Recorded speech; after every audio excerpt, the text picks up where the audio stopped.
teclado.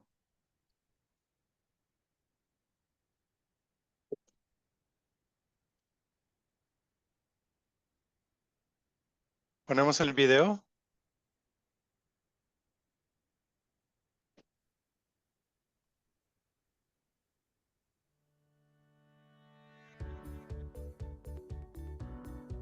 El ICA le da la bienvenida a este evento y agradece su participación. Estas son algunas recomendaciones para mejorar la calidad de la videoconferencia. Habilite su micrófono solo en el momento que le den la palabra. Es importante mantenerlo en silencio cuando otra persona está hablando. Por favor, tener encendida la cámara en todo momento para que otras personas lo puedan ver. Si necesita atender algo personal, puede apagarla y encenderla al volver. Agradecemos por favor poner en silencio sus teléfonos celulares para evitar alguna interrupción en la videoconferencia. Recomendamos cuide su postura y su posición frente al computador. Para esta reunión contaremos con interpretación simultánea. Es muy importante que cuando ingrese al enlace de Zoom del idioma de su preferencia, debe hablar en ese idioma. Por ejemplo, si ingreso al enlace de español, debe hablar en español en todo momento. Al finalizar el video, les pedimos el favor de hacer silencio durante 30 segundos. Una vez finalizado ese tiempo, el moderador o conductor puede iniciar la reunión. Muchas gracias por su atención.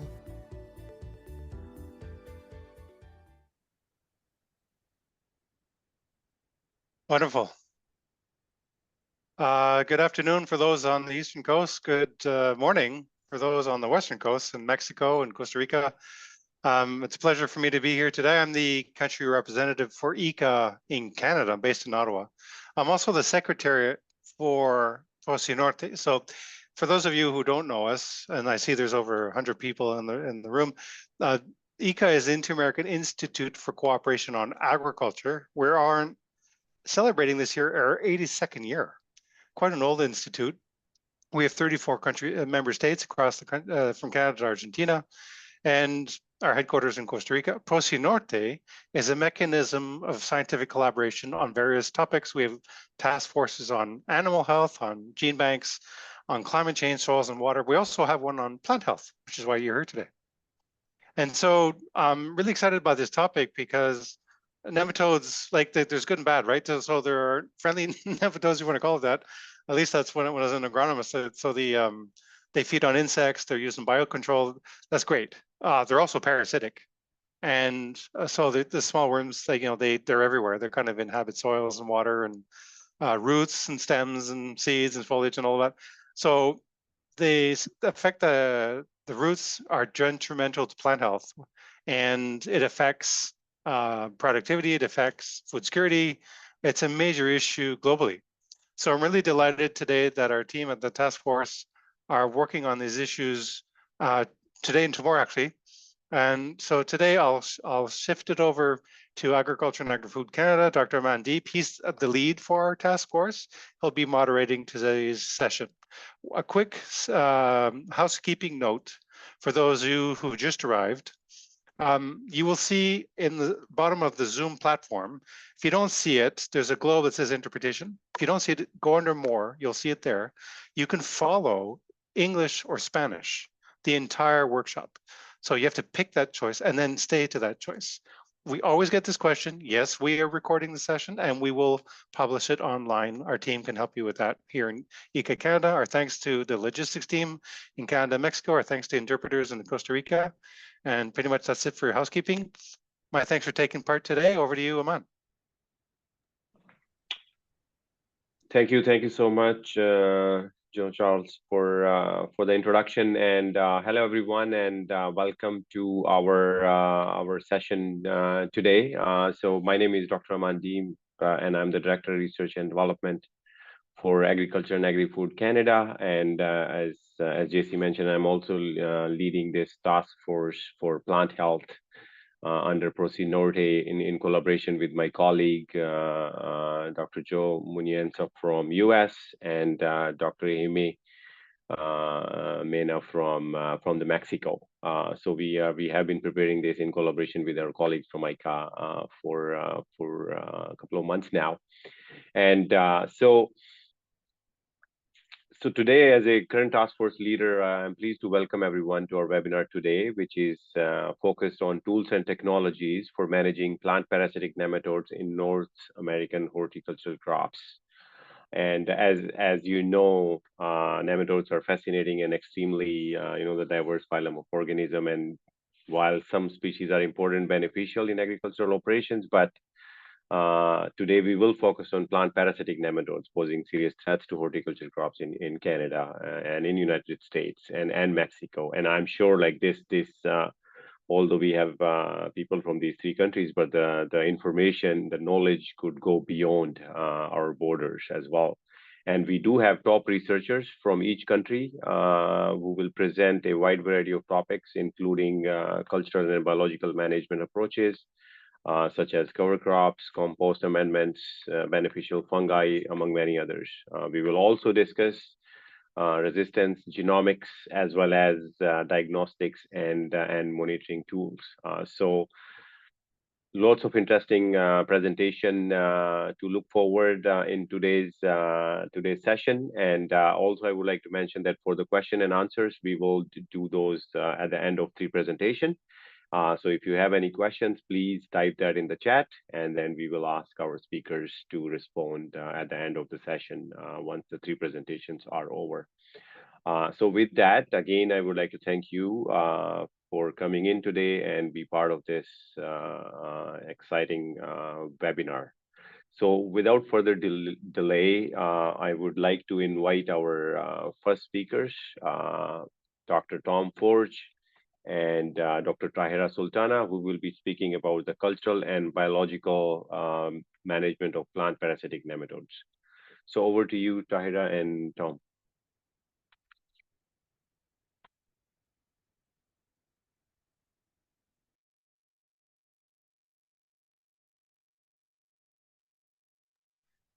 If you're speaking, okay, yeah, sorry, unmuted. Okay. Yeah. Can everyone see my slide okay? Yes. All good. Okay, and we'll get rolling here. So thanks for the invitation to take part of this, and I'm really looking forward to hearing all the other presentations coming along later. So I'm going to, as the first Canadian, I'm going to start with a few slides about sort of context of plant parasitic nematode management in Canada in general.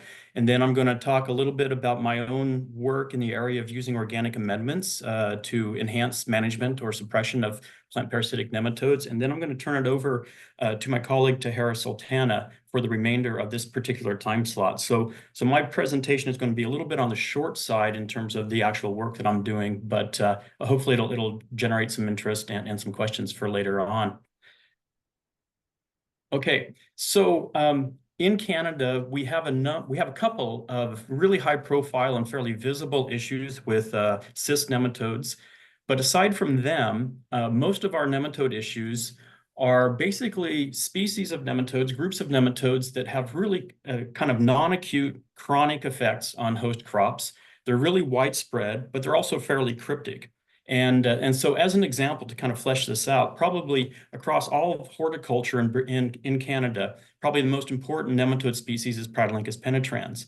Has a really wide host range, so we have nematode issues, lesion nematode issues on potato, apple, cherry, raspberry, strawberry, a whole host of crops. So it's really widespread, but it's, as I was saying, as a migratory endoparasite, it's fairly cryptic in its effects. It's also tends to have sort of chronic, it's not an acute pathogen by any stretch of the imagination. It has chronic long-term effects on drag down in yield.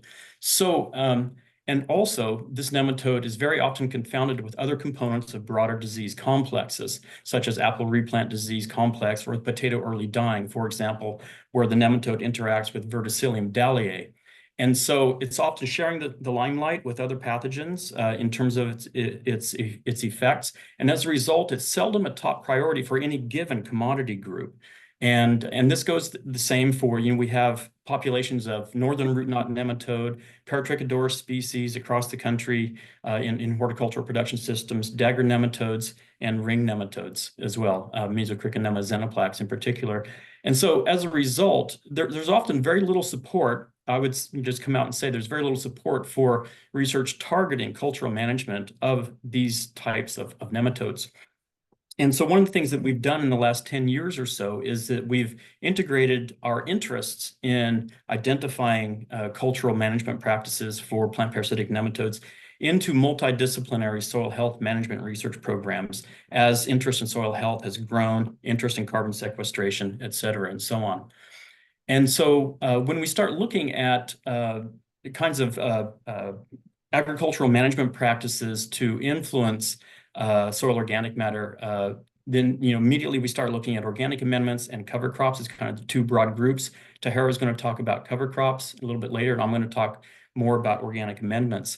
And as nematologists, when we start talking about cultural management using organic amendments, usually the first thing that comes to mind are what I would call biofumigant types of organic amendments. So these are things like mustard seed meals or brassica seed meals, manure slurries, and anaerobic soil disinfestation is another new technique. It's not a particular type of material. And the intent with these is to use organic methods, if you will, organic materials to generate some sort of nematode toxic environment or release of compounds. But when we start looking at integrating into soil health building practices, then often we're looking at, as part of a multidisciplinary team, we're looking more at stable amendments such as composts and biochars that have they kind of work better into those objectives, if you will. And so that's kind of seen, it's in a way, sort of a compromise in terms of looking for benefits in terms of management of plant parasitic nematodes, but not necessarily. We've known for a long time, nematologists, that there's a multitude of natural enemies in soil. And since 1937, some of the first seminal papers by Yap in Hawaii, we've known that manipulating soil organic matter, even if they're not biologically active sources of organic matter, by manipulating soil organic matter, we can moderate the activity of some of these natural enemies in the soil. And so now just to flesh out some examples of some of the work that we've been doing in British Columbia in tree fruit production systems primarily is looking specifically at utilization of composts in perennial horticulture. And again, a lot of this work has been done as part of multidisciplinary teams with an overarching goal of improving soil health and carbon sequestration for the region, if you will. And we've done a lot of work on surface applications of composts in orchard systems and published a bunch of papers and things like that. It's not very effective for establishing or documenting suppression of lesion nematodes in particular in the short term. But in more recent years, and so I'm not going to talk much more about that, in more recent years, we've been focusing a little bit more on the one-time opportunity as we replant more and more frequently our orchards and vineyards.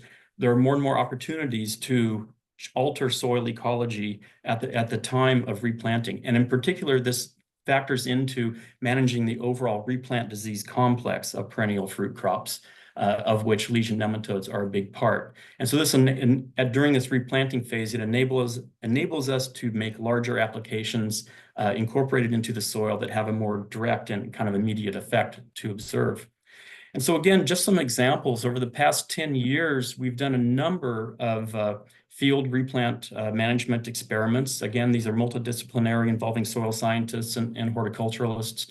And through all of these, we've always had three treatments in common: a control, an untreated control, if you will, a fumigation treatment, which is a standard practice for management of replant disease and lesion nematodes associated with it, and then also a high-quality compost incorporated at 50 dry tons per hectare application rate.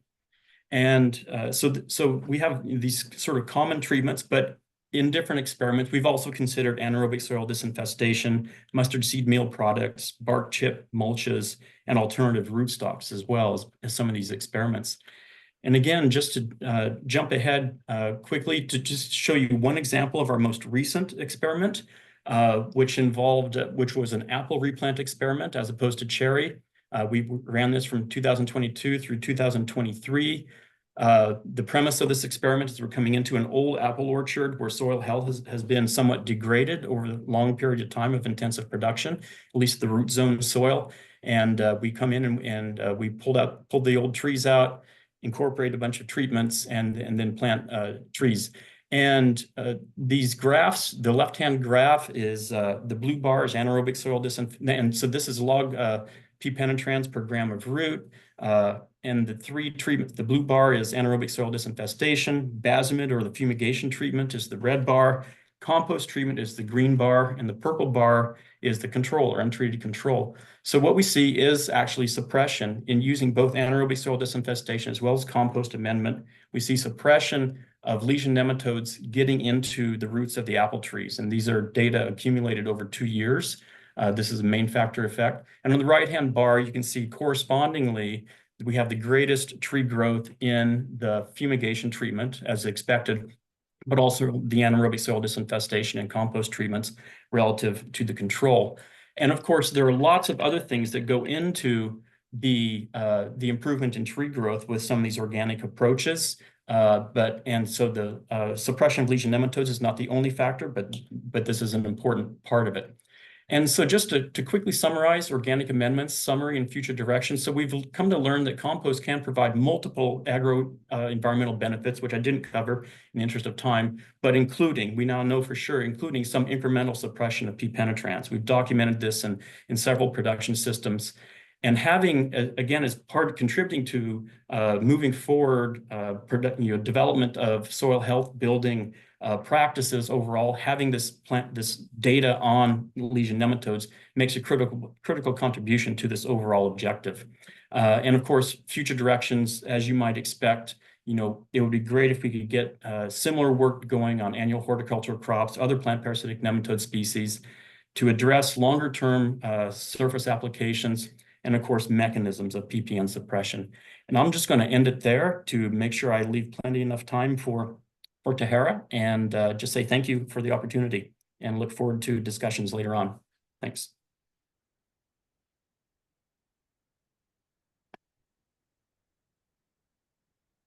Thanks, Tom. Just trying to share my screen.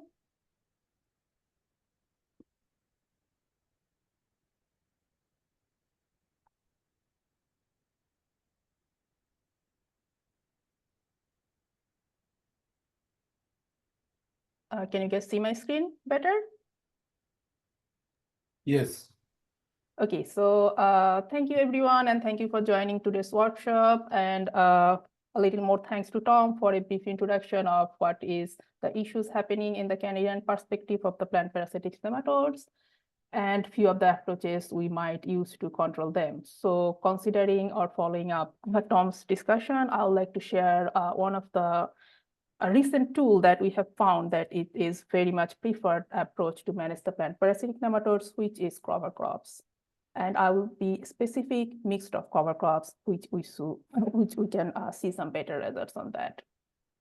So as you already know that cover crops are already recommended due to many of its benefits, which include reduced soil erosion, weed competition, build up organic matter, including nitrogen and carbon ratio in soil, and not but the least, the total microbial community change. So each of the cover crop has the capacity to change the total microbial community that leads to a different kind of composition and soil health perspective.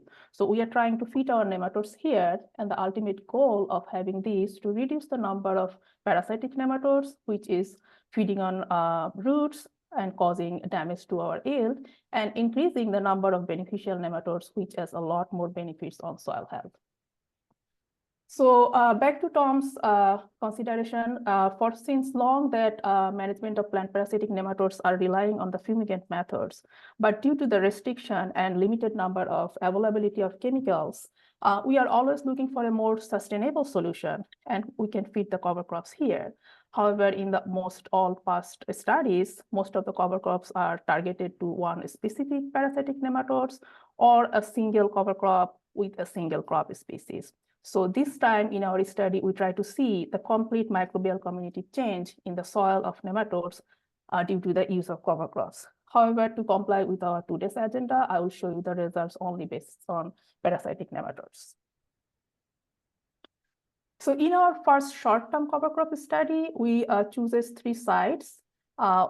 for the field spinach. This time we are a little bit diverse from tree fruits to field crops and field vegetables. So our study field based on the main crop spinach, and we have 3 seed strips where we have the legume cover crop, copy, non-legume cover crop, power millet, and the mixture of copy and power millet. And we are trying to compare these 3 cover crops results with a fallow field where no cover crop or no spinach was planted, and then a control where there is only spinach but no cover crop.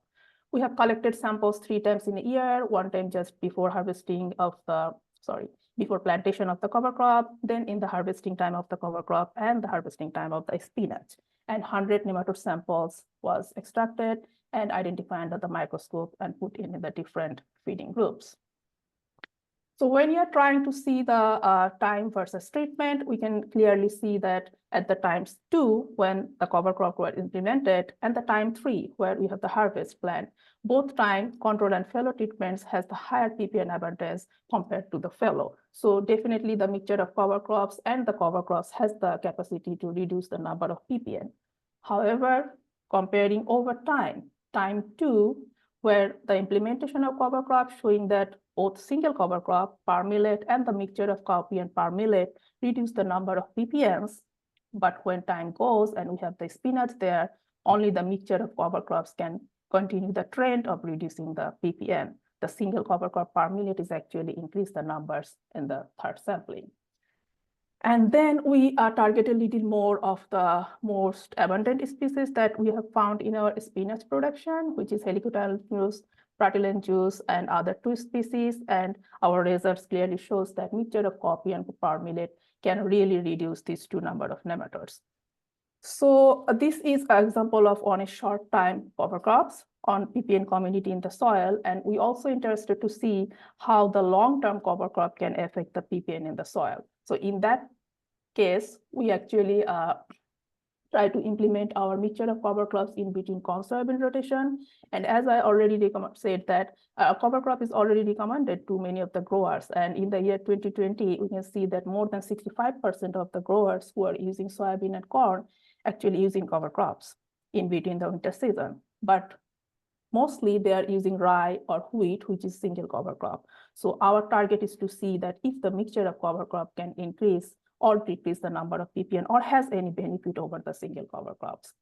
So for this reason, sample was collected from the Lake Basin area where most of the soybean and corn growers are located. And we have our 4 sites selected with fallow no cover crop with a single cover crop rye, and then the mixture of rye and barley and rye and oat. So we have collected 2 times in a year and 2 years in a row.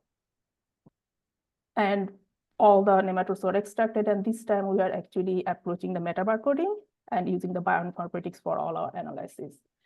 So this is the timeline where most of the winter crops are incorporated in the Ontario corn soybean rotation. So our sampling was in between of the cover crop harvest time and the harvesting of the main crop. So once in spring and one is in fall. So this is the total winter cover crops versus our ppms. So if you can see in this result in the red, which is the fallow field, continuously showing the higher number of total ppm present in the soil. The rye used to manage for the first year, but for the second year, it's actually increased a lot. But both mixture of rye and barley and rye and oat, which is our purpose to see that if that helps, we can see that population of parasitic nematodes is actually lower in this. Then we go a little deep of the most abundant species that are present in our corn soybean other than soybean cyst. So both T-lentus and Parasitic are actually successfully managed by mixture of cover crops, which is rye and barley and rye and oat. However, T-lentus actually a little bit increase in the numbers. So we can say that actually not just single shoe fit all the feet. So there is a difference. You have to know what is in your soil, and that's how your recommendation will come up. And as Dr. Tom said, I cannot agree more about the funding. So all our PPNs and all the species has to be incorporated within a big area, which is soil health or soil health perspective. So this project is none but that. So this is also a soil health perspective project, and where we are trying to see that how these cover crops actually putting this soil in the better soil health. So our aim is to put our soil in group B, when we have maturing soil, low carbon nitrogen concentration, bacterial regulated, and nitrogen enriched.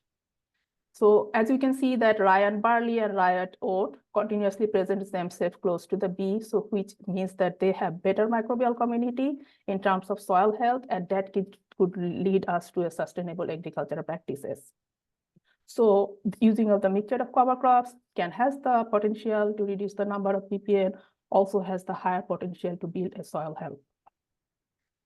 So finally, for the take-home messages, this is for our study for both short-term and long-term. We see the trend of managing the parasitic nematode in soil by use of mixture cover crops.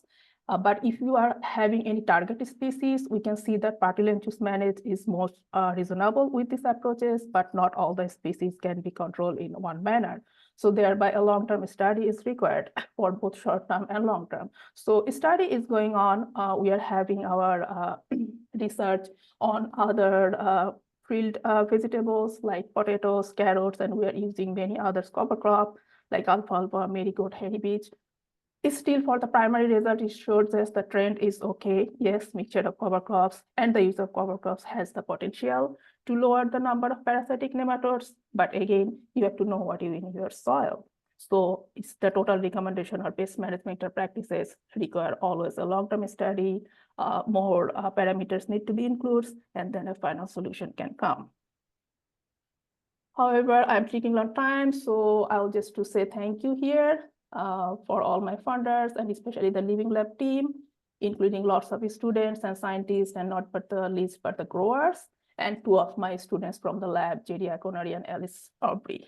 And then I will leave you for the questions if you have. Thank you.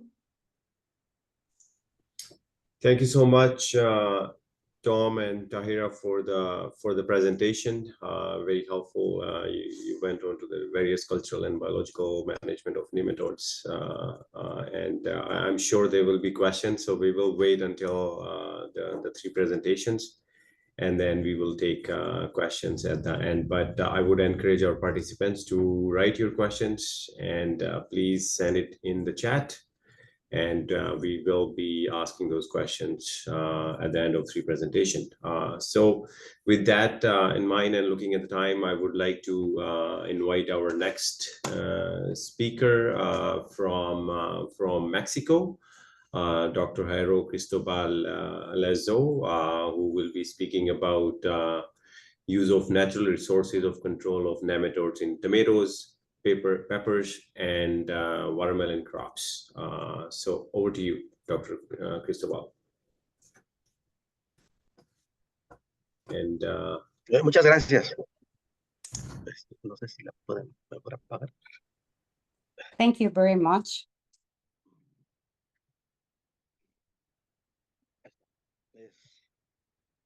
Muchas gracias. Ahí visualizan la presentación, supongo que sí. Thank you very much. Can you see my presentation?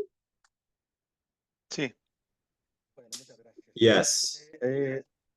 Bueno, muchas gracias. Gracias por la invitación, doctor Thank you Mena. very much for the invitation and the Prosinorte group. Les voy a hablar un aspecto muy importante en el trópico. I'm going to talk about something very interesting, which is the use of natural resources for the control of nematodes in tomatoes, peppers, and watermelon crops as a sustainable and viable alternative to control nematodes, incognita, and others that we have found recently. So as you all know, all these species are the most important ones, and some of them are the most important in tropical crops. Why are we working with these resources, which are native from this area, from the tropics? And it's alarming how they have applied a control of nematodes with the pesticides, because it's hard to accept the contamination and pollution in general of fauna. And in particular here, we say, where will we end up? Because we need to do something on the aquifer beds, which is really important when it comes to the water resources in Mexico that are currently in movement with the probable intention of not being stagnated and not to have more contamination or pollution, particularly due to the increase in the agricultural activities, also livestock and anthropogenic like plagues and diseases. So the idea is to work on the nematodes. So we have different students and we like to remind you of the nematode groups that feed on plants because they are not parasites and some of them are endoparasitic and those that have evolved in order to become ectoparasites, both migrating and others, including those that have the capacity to migrate within the roots and also be in the maximum state, which is the study of. In the tropic, we frequently have these important cases of meloidogene, particularly in short-term legumes and where the pesticides issuance are made very frequently because the biologic cycles of these species are very short. So meloidogene at 28 degrees centigrade, we used to say that the cycle is for 45 days, more or less. In southeastern Mexico, where the Riviera Maya is located, the cycle can even be as short as 7 or 8 days. Temperatures there go up to 40, 45 degrees. So you can imagine how the cycle is reduced under these conditions. The condition of life cycle of these animals is associated to temperature. So how to observe them in nurseries and in the field with the presence of these situations frequently with spots. These nematodes are not only present in our countries, they are present in forests, ornamentals, and even basic teams. The estimates of losses are at the global level, as you can see on the presentation. Damages, this is for sedentary endoparasitic nematode. We're not going to kill the plant because the co-evolution, but the implication is a reduction in the productivity. There are direct mechanic damages during the feeding, the hypertrophics and hyperplasias that are translated into nodes. Those are alteration of the extreme of the roots, creating or forming the well-known galls. Alteration in the extreme of the roots, as I said, limited capacity of water and nutrient absorptions, reduced growth. This is the life cycle that I already shared. The juveniles close and they are the main inoculum and the fragment of the remain in the soil. When the plants are transplanted, there is a recognition of the situation using sensorial structures with the nematode to enclose and this migrates to the root, find feeding places to form huge cells or giant cells. The giant cell will be a cell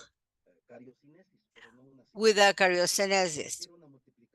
So, I mean, a multiplication of nucleus, and we're going to see an alteration in the growth factors, particularly toxins. And then we were gonna have the famous tumoral galls. The first 24 hours, when we see the conception of sensorial structures, they break and they go to the root. 48 hours, there is an induction of these cells. 3-4 days, there is a nutrient acquisition, and depending on the place, If a legume in a tropical zone takes 120 days after the transplant, we may have up to 8 cycles of life. So you can imagine the number of tumors or galls that we can see in this place. But 15 years later, we decided to take care of this problem.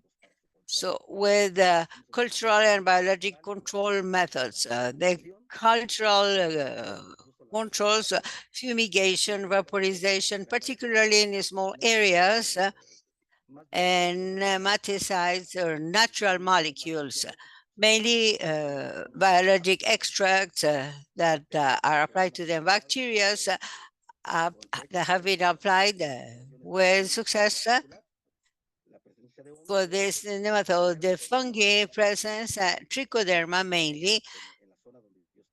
We're working with this in the region where I am located, and also the use of natural resources, which are native or wild materials for grafts. What advantage do we have with this grafts? They were used for a while to control fusariosis, for example. Japanese started using them. What are the advantages using this in materials that are sensitive to this nematode or any pathogen of this origin? They have resistance genes or tolerance to abiotic and biotic stress, because they can see diseases caused by this pathogen. The root system belongs to a variety with characteristics that are resistant against diseases, and the aim is to improve the performance. Works carried out to manage this situation with nematodes, the use of grafts from native material. Do not forget that Mexico is the center of origin of pepper, and there are wild native materials, what we call tree pepper and others that we can see in Central America and Southeast Mexico, and they're called this way because of the Maya language we manage. This is the ones that you see: pico paloma, amashito, muela, and piquin. Those are materials that are grown in the field, in the backyard, and they are sources of genetic resistance for many diseases, particularly nematodes, even fungi. And the variety has been used as a graft. The one that we use is the habanero pepper. It is one species whose origin is in the Amazonia. The acceptable origin is in the Amazonia, but European botanists use this, considering that it came from China. After the studies carried out, this pepper, the habanero pepper, known as one of the most important cultivars in the world, was accepted. It was originated from the Amazon. Every year, this represents a cultural reality, and it is part of gastronomy of the southeast of the country. So we have 4 genotypes grafted when this was taken or grafted as a commercial variety of the habanero pepper. So the tolerance in control, this scale very well known by nematodes, and the variables associated of nematode resistance, consider the dimensional scale.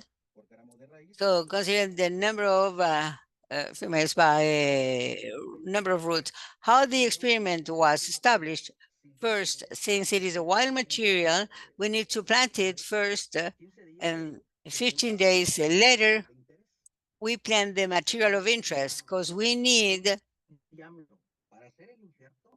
at least 2 millimeters diameter for the graft.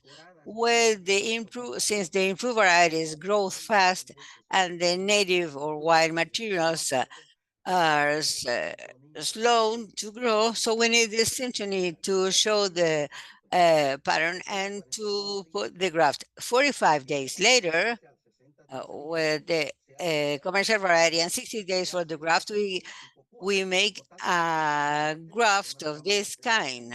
So we submit it to yield cameras, and this is the result of the yield of each material. So this time, consider as G1, so native material 1, G2, the graft, and G3 with the graft. The literature and in the field, also when we want to manage such a material using this technique, we need at least 70% performance, and this is viable economically. These material were submitted on 20 by 60 meters nursery, where it was impossible to cultivate this habanero pepper. So materials were Latino materials, and the material or the application of this material were used. What we wanted to show is that the material were tolerant to the nematode.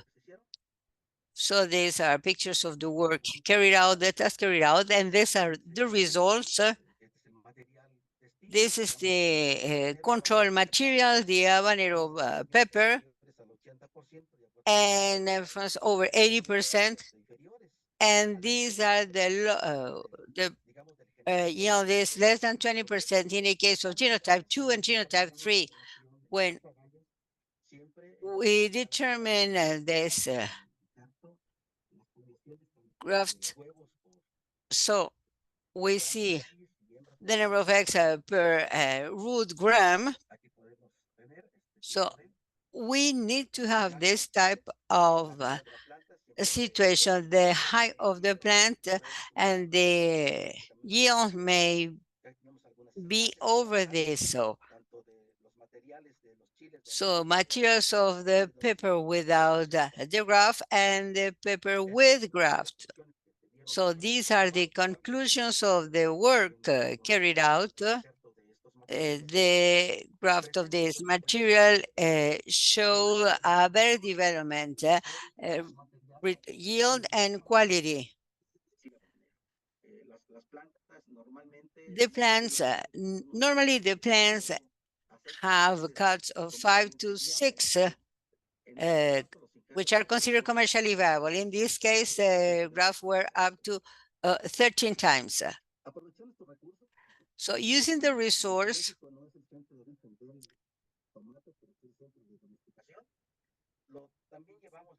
we also took this technology in tomato. This material that are on the screen are native material that communities use in self-consumption production. They are source of reserve as native models. The growth of the tomato is determined. We did the same thing that we did with the habanero pepper. We're doing this with tomato native material. Those are common names or local names the population give to us. We can take them from seed showrooms and markets. 5 grafts,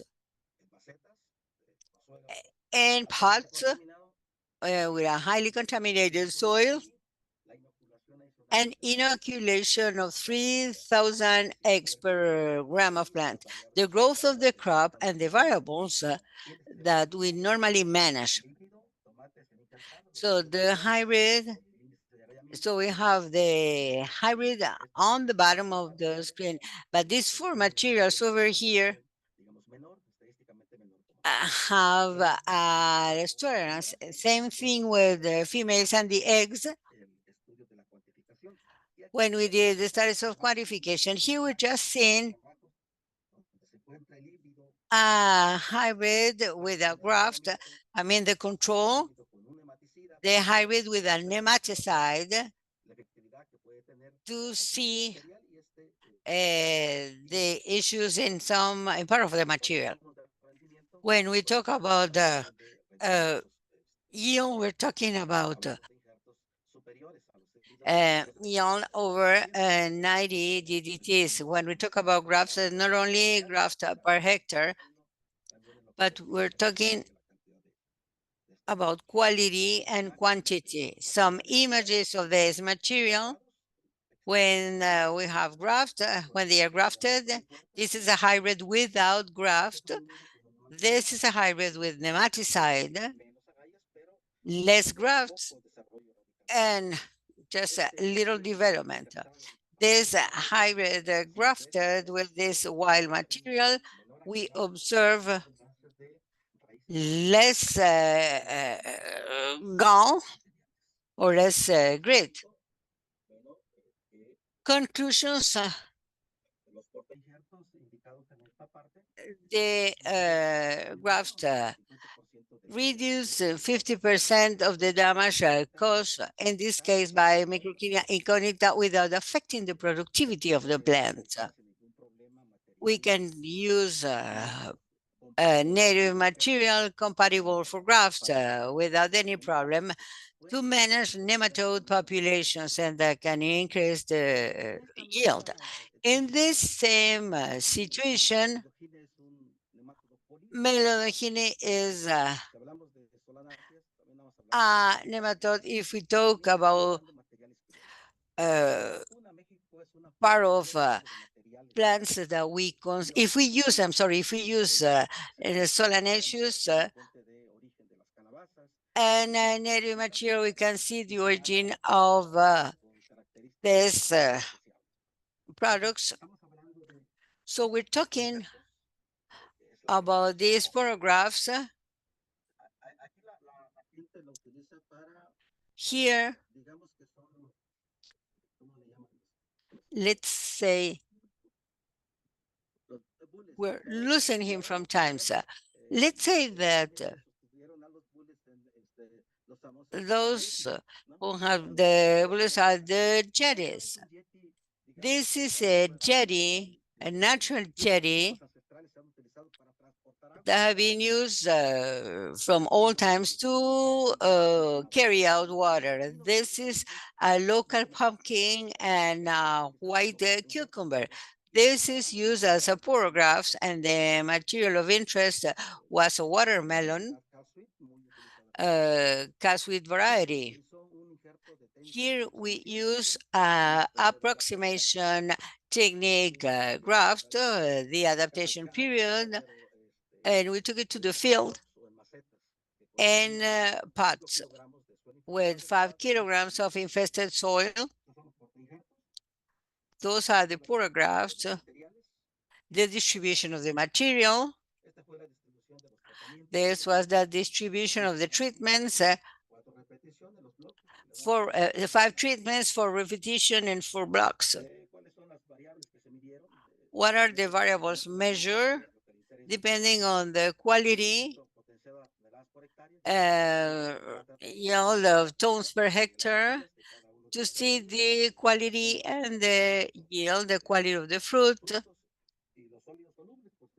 And solids had some issues of reduction because of this type of, so the index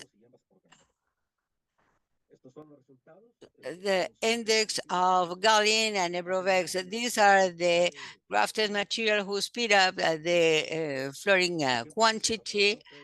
So the 100% was 14 days and 40 days after the transplantation.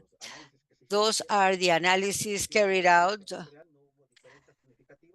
There were no significant differences, and not even in the control. That was the watermelon without graft. The length was used to see the size of the fruit. So yield tons per hectare, 18 tons per hectare in so it's naturally infested, but without applying any chemical product as such. The control, those are the fruits and the plots. This is a fruit grafted with pumpkin. The control, when we talk about the effect of this index, we knew that the native material genetic resource of resistance, the materials reduce and the population in general. Those are pictures of after the experiment. This material has a root with 8 to 10% in the scale, but a strong root. Those are my conclusions. The native cucurbitaceous species used as photographs on watermelon do not reduce the performance or the yield of the crop, and they do not interfere with the quality of the fruit, but the responses are depending on the election of the photograph. Thank you very much for listening to me. Thank you so much, Dr. Cristobal. That was right on time. So that's great. And thank you for further insight. You know, like we started from cultural and biological control, and then we did talk about more ways to control these nematodes to protect our crops. And I know I already see some questions in the chat, but we will hold on to those until the end of the first session. Because we do have our third speaker, and then like we can have the Q&As. So without further delay, we'll pass it on to Dr. William Rutter from United States of America, from USDA. And he will be speaking about more developing tools to control nematodes in southern eastern United States. So Dr. Rutter, over to you.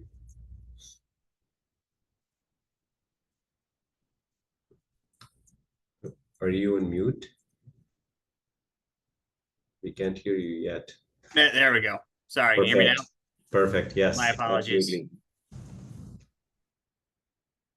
Yes, thank you for that introduction. My talk will be about mostly on a specific species of root knot nematode. Dr. Cristobal gave a really nice introduction to root knot nematodes in general. But I'll start with a brief introduction to about our work here in the Southeast United States and some unique aspects of the situation here in the United States regarding these nematodes. So I work at the U.S. Vegetable Laboratory. We're here in Charleston, South Carolina, and then we'll be talking a lot about sweet potato today. It's worth noting that we have a lot of projects in a lot of different vegetable crops. That's our mandate, and we work on a lot of different pests and pathogens. But just to add on to what Dr. Cristobal said about root knot nematodes, we have many of the same species for many decades. The predominant species in the southern United States have been these three species right here: Incognita, Melodygyn javanica, and Melodygyn arenaria. They're very closely related, so much so that they're considered a species complex by many scientists. And many of the historical cultivars, resistant cultivars that have been bred for resistance against one species have usually been resistant against the other two as well. So there's been a long history of breeding for resistance against these three species here at the station. But more recently, we've had the introduction of a new species, Melodygyn enterolobii, sometimes referred to as the guava root knot nematode. This nematode is also very closely related to the other three, but if you see it down here at this phylogenetic tree, it's just outside the clade 1 species. And so it's just different enough that the nematode resistant cultivars that used to be used to manage the 3 endemic species are totally useless against this species. So as you can see here on the right, this is Charleston bell. This pepper line has the N gene and is resistant to all 3 endemic species. But as you can see, when infected with enterolobii, it shows a high level of infection. So all those little red dots you see on the root are stained egg masses. So this is a serious problem for our growers, and we're starting to see the effects of that in the Southeast. So this is a map of the Southeast and kind of shows the known distribution of Meloidogyne enterolobii. So it was first discovered down here in Florida about 20 years ago. Since then, it wasn't given much attention until it popped up here. It seemed very suddenly in 10 counties in North Carolina. And of course, the first question then was, well, how did it get all the way from North Carolina? Is it more widely distributed? And so we started a consortium here to start looking for this nematode outright. And we were able to find it in some scattered counties in between. But really, this didn't make sense until we started looking at the crops that are actually grown and were actually being affected by this nematode. Specifically, these 10 counties produce 60% of the table stock sweet potato in the United States. So it seemed that sweet potato was a primary crop that was being injured by this nematode. And so it became fairly apparent that sweet potato itself was probably vectoring the nematode. So sweet potato is a propagated crop. It's planted as seed roots each season by growers. And so as these seed roots move around, if they're infected, they act as efficient vectors. And soon we started having incidents where different states would intercept infected potatoes. And this one in 2018 really caught growers' attention, and several states instituted quarantines against North Carolina, and the European Union has already quarantined this pest. So it became a serious trade issue as well. So that's what really brought it to our attention. And once we knew that sweet potato was probably a vector, we started looking more specifically at nematodes in sweet potato. And we started coming up with fresh markets. So this is one I found in a local grocery store here. You can see the little, they look like pimples or dots on the skin. Each one of those is a gall with 7 multiple females inside. And when we ground this up and inoculate it onto a root knot nematode resistant sweet potato, so Covington is the most popular root knot nematode resistant sweet potato in the United States, you can see it's highly susceptible to this nematode. So you can see the galling and the damage. This is not going to produce a marketable yield. And so we took a little bit closer look at how these roots were being infected. So it was clear to us that although some roots were obviously infected, there was also roots that had very slight infection or no obvious infection. But when you slice them open, you can see that the infection is really concentrated on the outer skin area. There's really no infection inside the outer centimeter or so of these roots. And each one of these roots can carry hundreds of females and could potentially be infected with multiple species. So the question is, how do we really, are we able to really find this nematode and slow the spread of this nematode within the sweet potato industry?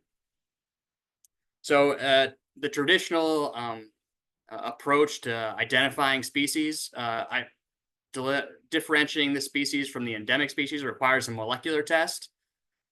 So what we would have to do is we would basically dig out individual nematodes, usually females. We'd extract DNA from individuals, run PCR, and then run gel electrophoresis. And that would give us the species ID. But we could only really run this practically on a limited number of individuals, the one we could dig out. So it took a significant amount of times. And obviously you can only dig out the nematodes if you can find them in the roots themselves. So it became clear to us we need some other higher throughput method to try to survey for and identify these nematodes, where these nematodes are. And so we came up with a new method based on a community level species detection. Instead of relying on individuals, we started with batches of sweet potatoes. And since they are only really residing in the skin, we used a skinning method. Really, it's just a toilet brush on the end of a drill. And when drilled in water, we can skin the sweet potatoes very fast.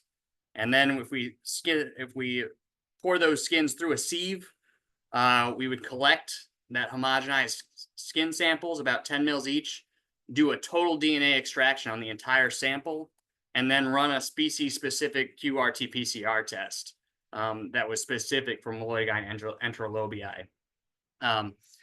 This also had the added advantage, we had plenty of leftover sample. We could also use this same sample to inoculate a susceptible tomato plant to see if we recovered any nematodes that way as well. So this had the added advantage is we're much more sensitive. We're looking at potentially hundreds of individuals instead of just 10 to 12. And it didn't require us to see any visual signs of infection to actually search for the nematode. And so we first tested this by inoculating individual eggs or individual amounts of eggs into clean skin samples. And we confirmed that the qRT-PCR test we're using was very sensitive. So we could detect as little as 2 eggs in a 10 mil sample of skins. So it's a very sensitive qPCR assay. We then wanted to look at the batch level. So we produced 3 different control batches. We started with clean, uninfected roots that we produced in a greenhouse. We also created infected batches by spiking in individual infected roots that we had produced into clean batches. So we have 1 infected root in a bunch of clean batches. And then we also had lucky enough to have a M. enterolobii resistant line that we developed that we inoculated and grew up and had no visible signs of infection. So we ran all 3 of these different control batches using our community level sampling method. And you can see we're detecting in the uninfected, we never detected N. enterolobii either in our initial PCR or in our post hoc tomato assays. In the infected sample with the susceptible root, we detected them each time we tested with PCR, as well as in the post hoc. We recovered infection in the post hoc assay. We also detected every time in the resistant roots that we knew were inoculated. However, was kind of a surprise to us. We never recovered infection from the resistant roots themselves when we inoculated on tomato. So that would indicate to us that this is below the level of infection, and we're still able to detect it using PCR. So that was an interesting piece of information for us. So that we went on to extend this, and we ran a survey. So we collected fresh market sweet potatoes from local grocery stores as well as fields around the state, 30 in all. We were able to identify archaean species, not just enterolobii, but javanica and incognita in 9 samples, 4 of which contained enterolobii. And most importantly, I think we found no false negatives. So there was never a time that we detected nothing and found something in the post hoc assay. If we found something in the initial PCR assay, we were usually able to recover some infection, but though not 100% of the time. So that would indicate that we have no false negatives yet with this method. So we're hoping that this method could be used to monitor and certify clean seed. We're already testing it in several states as being offered as a method to certify clean seed. We're also working to expand this method to other pathogens that infect sweet potato roots, viruses, fungi, and bacteria, as well as other nematodes. And we're now considering using other similar approaches to monitor other nursery crops. We know sweet potato is a important vector for this nematode, but we know it's certainly not the only vector there. We've found instances where, this nematode is spread in the absence of any sweet potato growing. So we're pretty confident that it's moving on other nursery stocks, just hasn't really been detected yet. So with the few minutes I had left, I'll also talk about a lot of the resistant germplasm work we've been working on, which is another big part of my program. So we started out, because sweet potato was so important to us, we started with screening the U.S. sweet potato germplasm lines, and we've had really good luck with finding strong sources of resistance in sweet potato. So far, we had, together with other labs, and then we've identified 37 plus independent sweet potato clones with strong sources of resistance, and breeding efforts are already underway to move that resistance into something that's horticulturally acceptable for growers. Part of that approach is using genome-wide association to identify where these resistance genes are within the sweet potato genome. So we've been working with our sweet potato breeder and our bioinformaticists here to run a genome-wide association screen, and we've already been able to identify specific regions within the genome that are associated with this resistance. We've also moved forward with producing new sources of resistance to Nematodes. So USDA 10185 is an ongoing release here from our station, and it has strong resistance to both Mulligan enterolobii and M. incognita. And though it's not a complete package that growers want to produce yet, we do believe it'll be a useful breeding line moving forward to help move that into something that's cultivar quality. We've also worked on mapping resistance to Mulligan enterolobii in wild watermelon. So Citrulus amorus is a wild relative of a watermelon that's compatible with C. lanatus, the cultivated watermelon. And by screening the PI lines we have available, we've able to find kind of a continuum all the way from moderate resistance all the way up to highly susceptible. So that was a good data set that we were able to use to conduct genome-wide association scans. And we found, interestingly, we found multiple regions within the wild watermelon genome that are associated with different aspects of resistance. So actually, resistance to nematode galling was in a separate location with separate QTLs than there was the regions associated with reductions in aid per gram of root. And so we published this data if you're interested in it. And we're also working on moving forward with our breeding program to start making selections and trying to move this resistance into cultivated watermelon.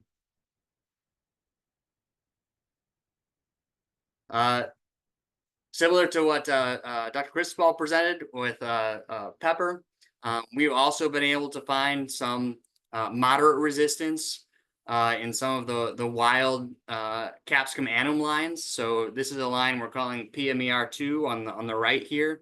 It's a bird's eye pepper, so small fruits, small flowers, but it shows a high level, not a high level, a moderate level of resistance and quite a bit of tolerance to the nematode. So on the left here is CM334.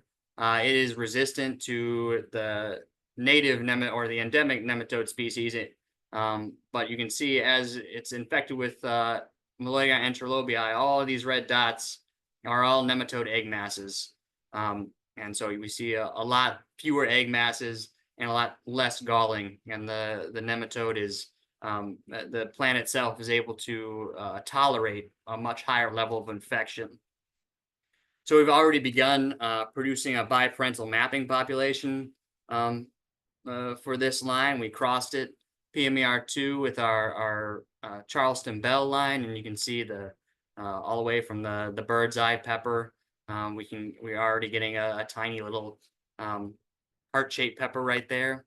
And on the left here, you can compare the resistance, and it kind of shows what we're talking about with moderate resistance. So PA136s are universal susceptible versus Charleston Bell and CM334 are our RKN resistant lines. And you can see all three are highly susceptible to Melodigae enterolobii, and PMER2 is showing a significant reduction in the eggs per gram of root.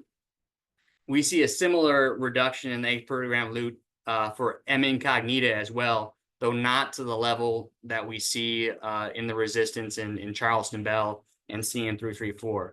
So we think this could be a useful resistance trait that we could stack on, but we are in the process of looking for additional sources of resistance to hopefully bolster this resistance in the future. So kind of a summary of where my program is headed in the future.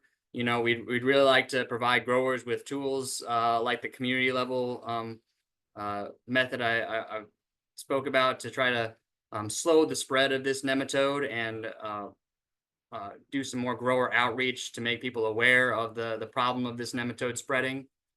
We also like to help growers manage this nematode through the development of M. enterolobii resistant vegetable varieties in the future. And with that, I'll acknowledge my collaborators and thank you for listening. Thank you so much, Dr. Rutter, for another excellent presentation with focus on the diagnostic tools and also about the genetic resistance and how could we utilize the breeding power for the disease management.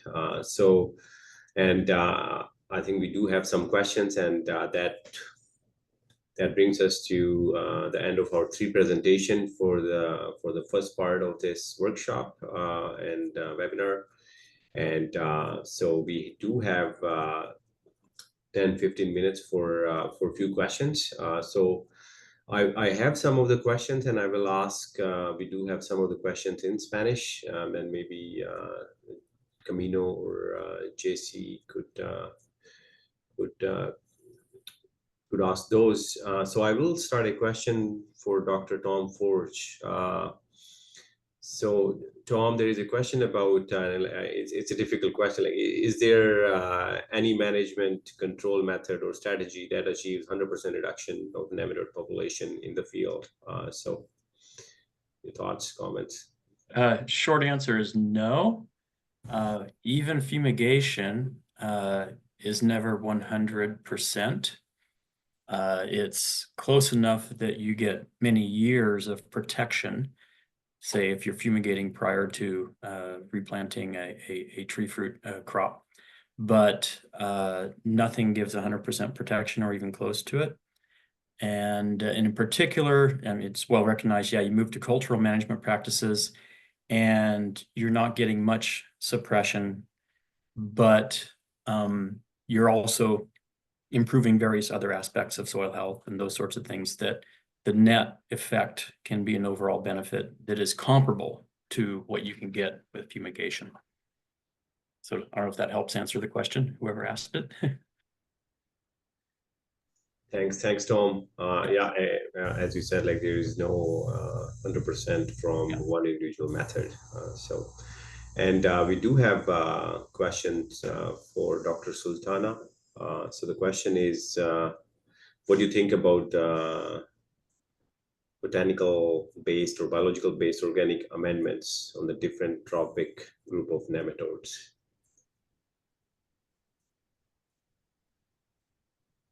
So there might be some nematicidal activity that these biological amendments might have, and that is actually reducing the number of PPNs. So it might not be a single targeted, but you know how you change the total soil inorganic and organic matters, that actually affecting the total community. And that is helping you to maintain the ratio. So as Dr. Tom said, it's not be like totally gone, but the ratio is very important than how we are having in our soil. So the PPN versus the beneficials. So in what point we can see that the PPNs are not actually really a big concern and causing a significant damage in our yield. So that might be something we could think of. Yeah, thank you, Tahira. And then, like, for all our panelists, like, if you have anything else to add, always you can always jump in, because it's a joint session. And we do have another question for Dr. Sultana, like, why does fallow sustain the highest PPN than other treatments? So that was directly to your research. So the basic practice that we are having for the fallow field in here, that in the fall time, you harvest your crops and you keep the land as it is, and you are not disturbing the land until the spring starts and you start the preparation of land and growing of seed. So in the meantime, we might think that, okay, there is no crops in there in the field, so the nematode population might gone.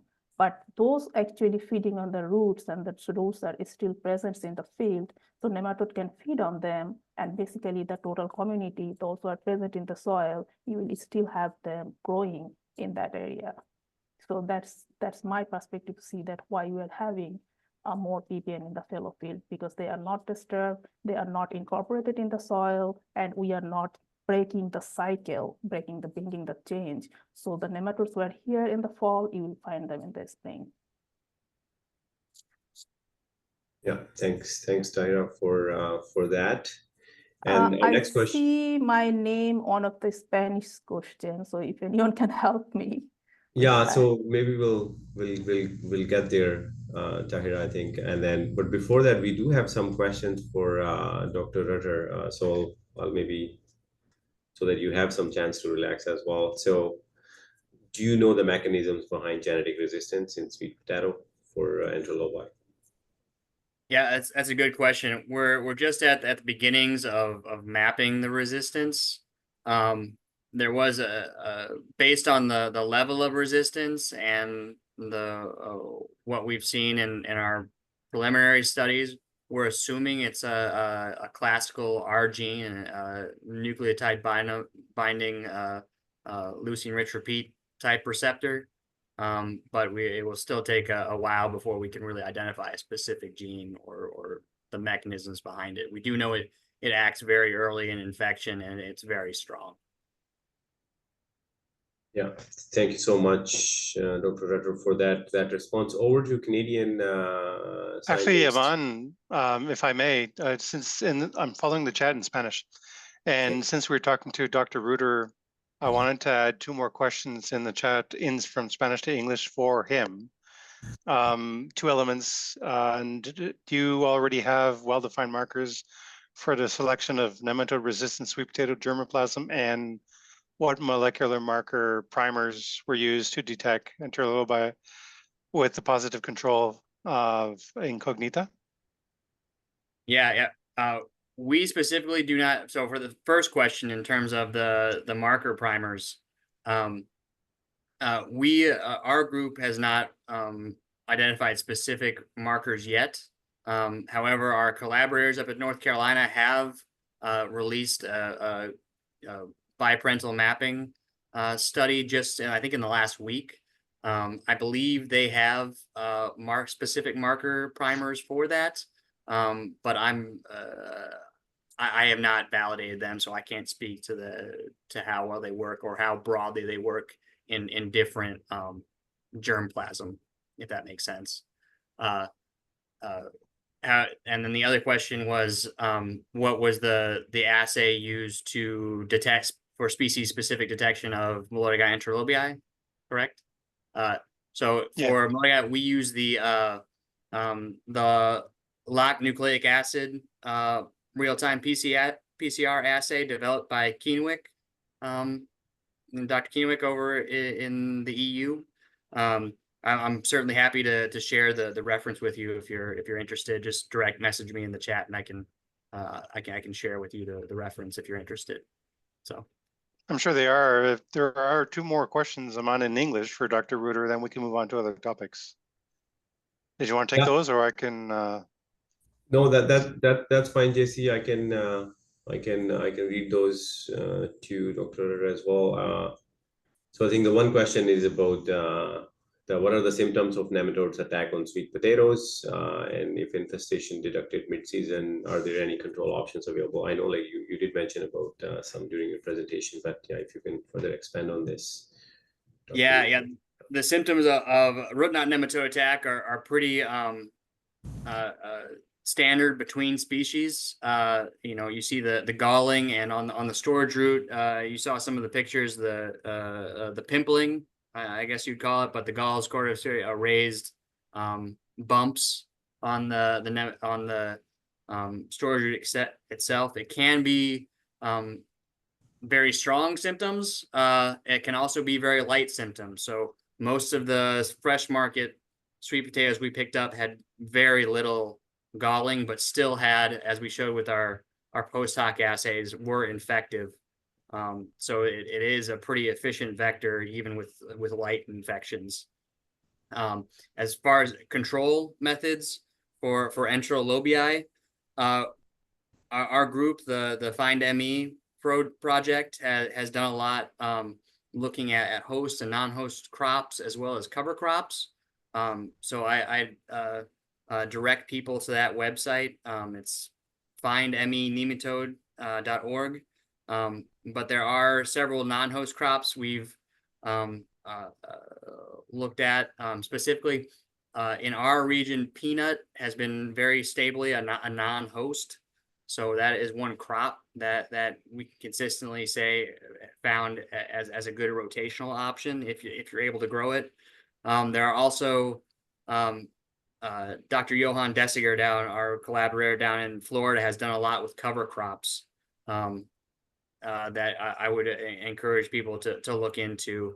And it's escaping me which one. I don't want to give you the incorrect information, but I believe certain sorghum varieties show good reductions in populations. So those would be my advice. Yeah. Thanks, Doctor. I know we have more questions, but I would like to go to my Mexican experts. I believe JC, there is one or two questions for them. If you can read those in Spanish. Gracias, Aman. Tenemos una pregunta para el doctor Cristóbal Alejo. Thank you. We have a question for Dr. Alejo. We've been asked if there are similar trials for infestations have already been conducted with enterol M, enterol B.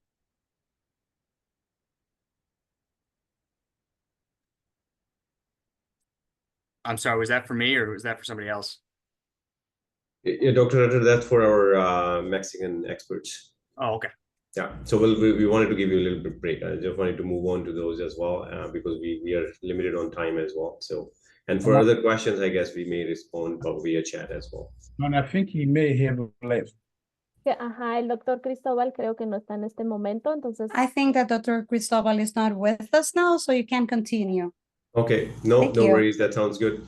Good question for Tom and Tyra. I think it's about like, will root knot nematode survive cold in Canada? So like, what are your thoughts on that?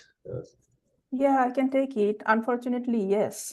So it should not be. But yeah, Malatodin hapla is our native species. We have them like almost everywhere because they have like wide host range available, especially the vegetables and fruits. So yes, we have that. We might have few other species, maybe not as a serious concern yet, but we are start having those.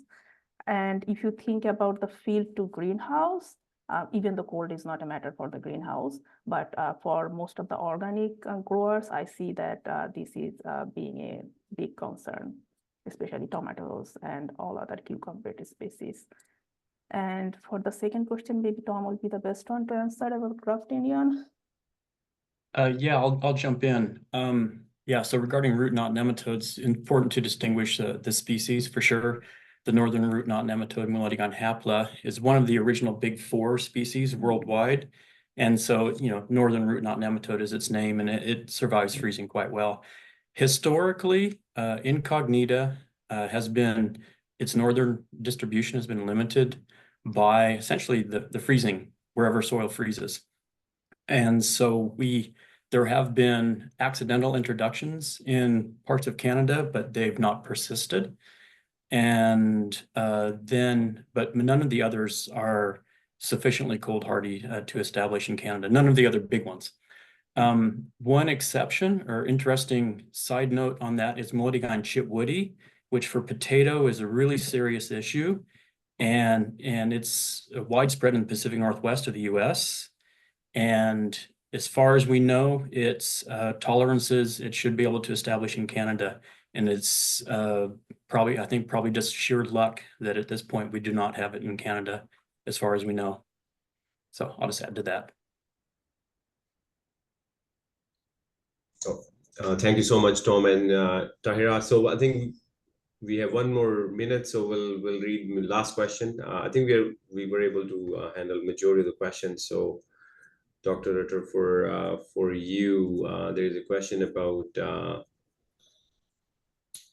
like, what are your views about the future and perspectives of biofumigants and beneficial microorganisms for nematode control in wines?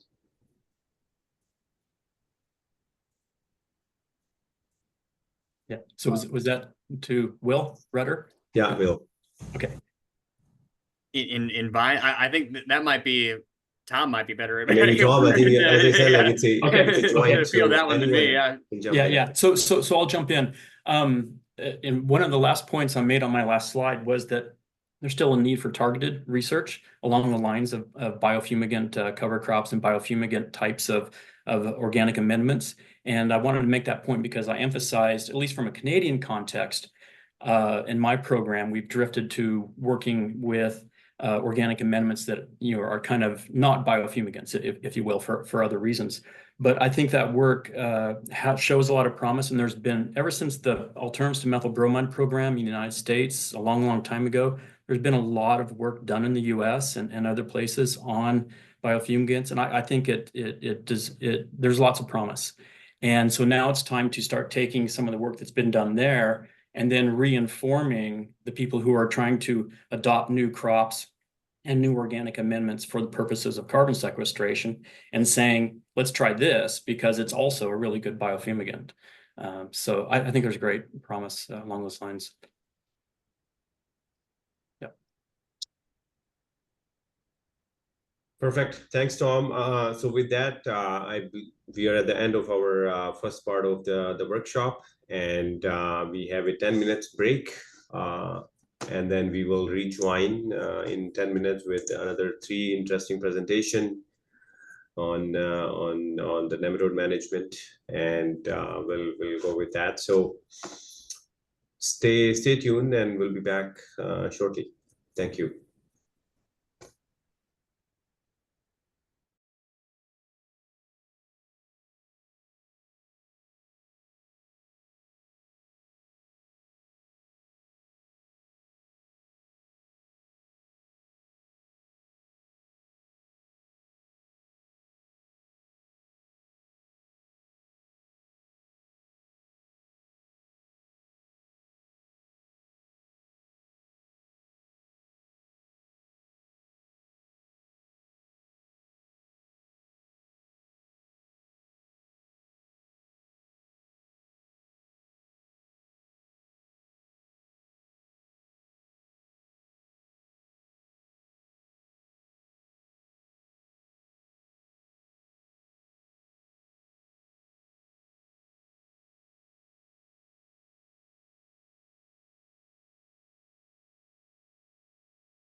So, man, I assume we're back, right? In 1 minute.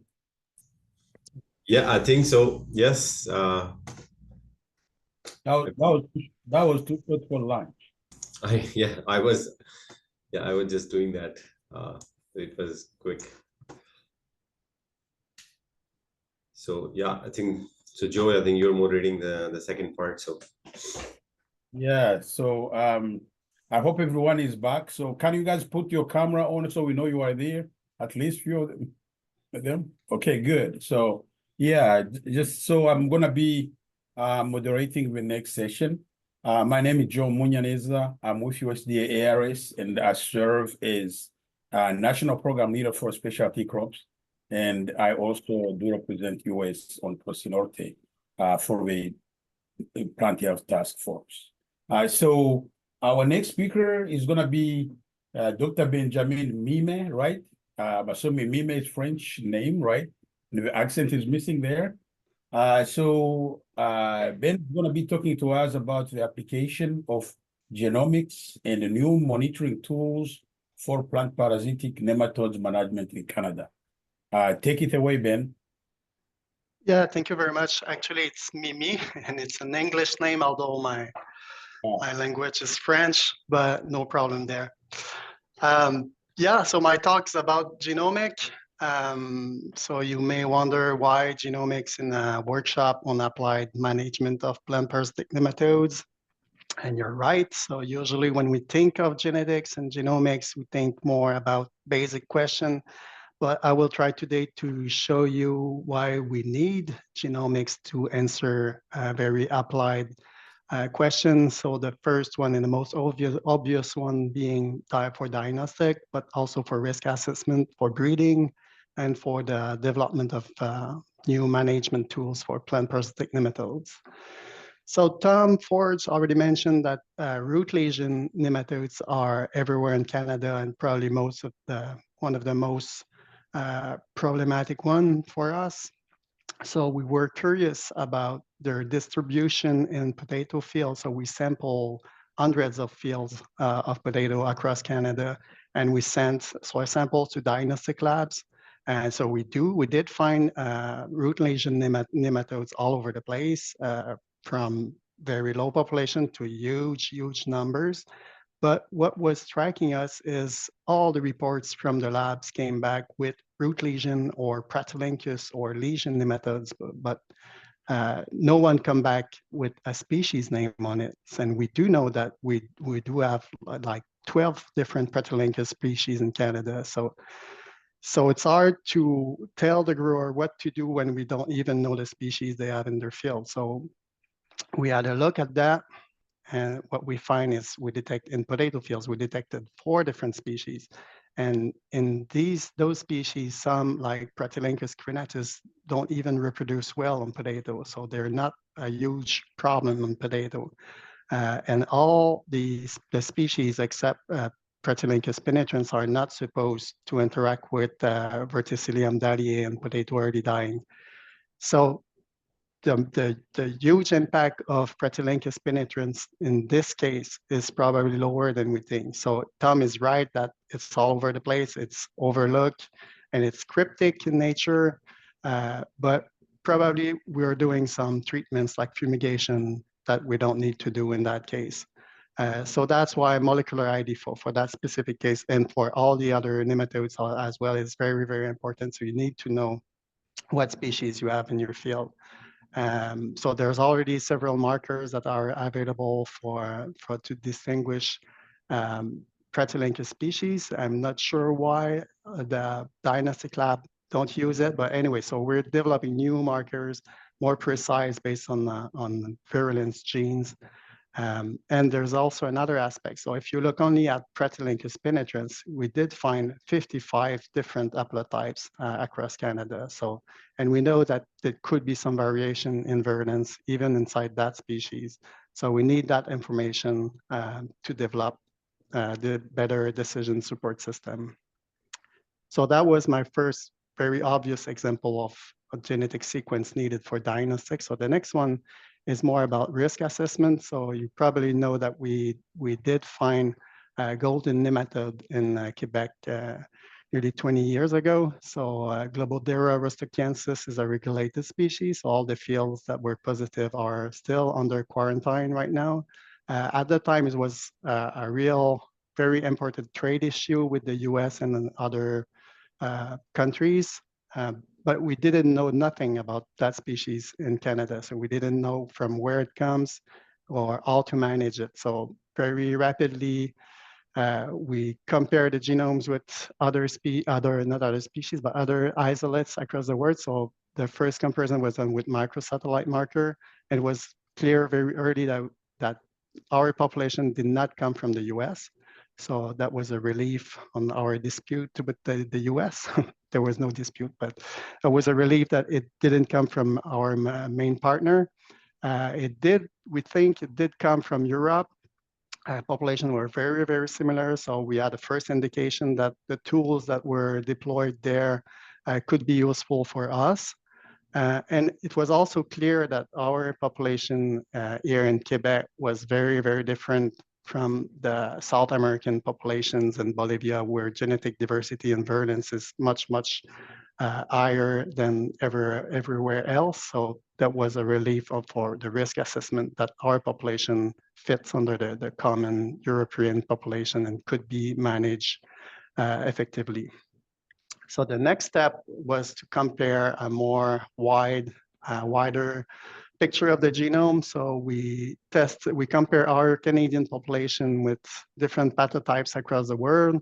And you see a very good clustering of all the RO1, which is the first pathotype for Globodera rusticensis.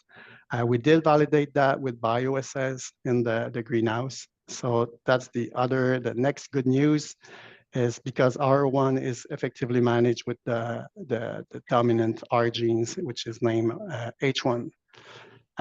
So the next step was to be sure that we don't have the RO2 pathotypes, just like the US have in New York. So with the help of Sharon Wang from the USDA, we did sequence more than 50 isolates of both RO1 and RO2.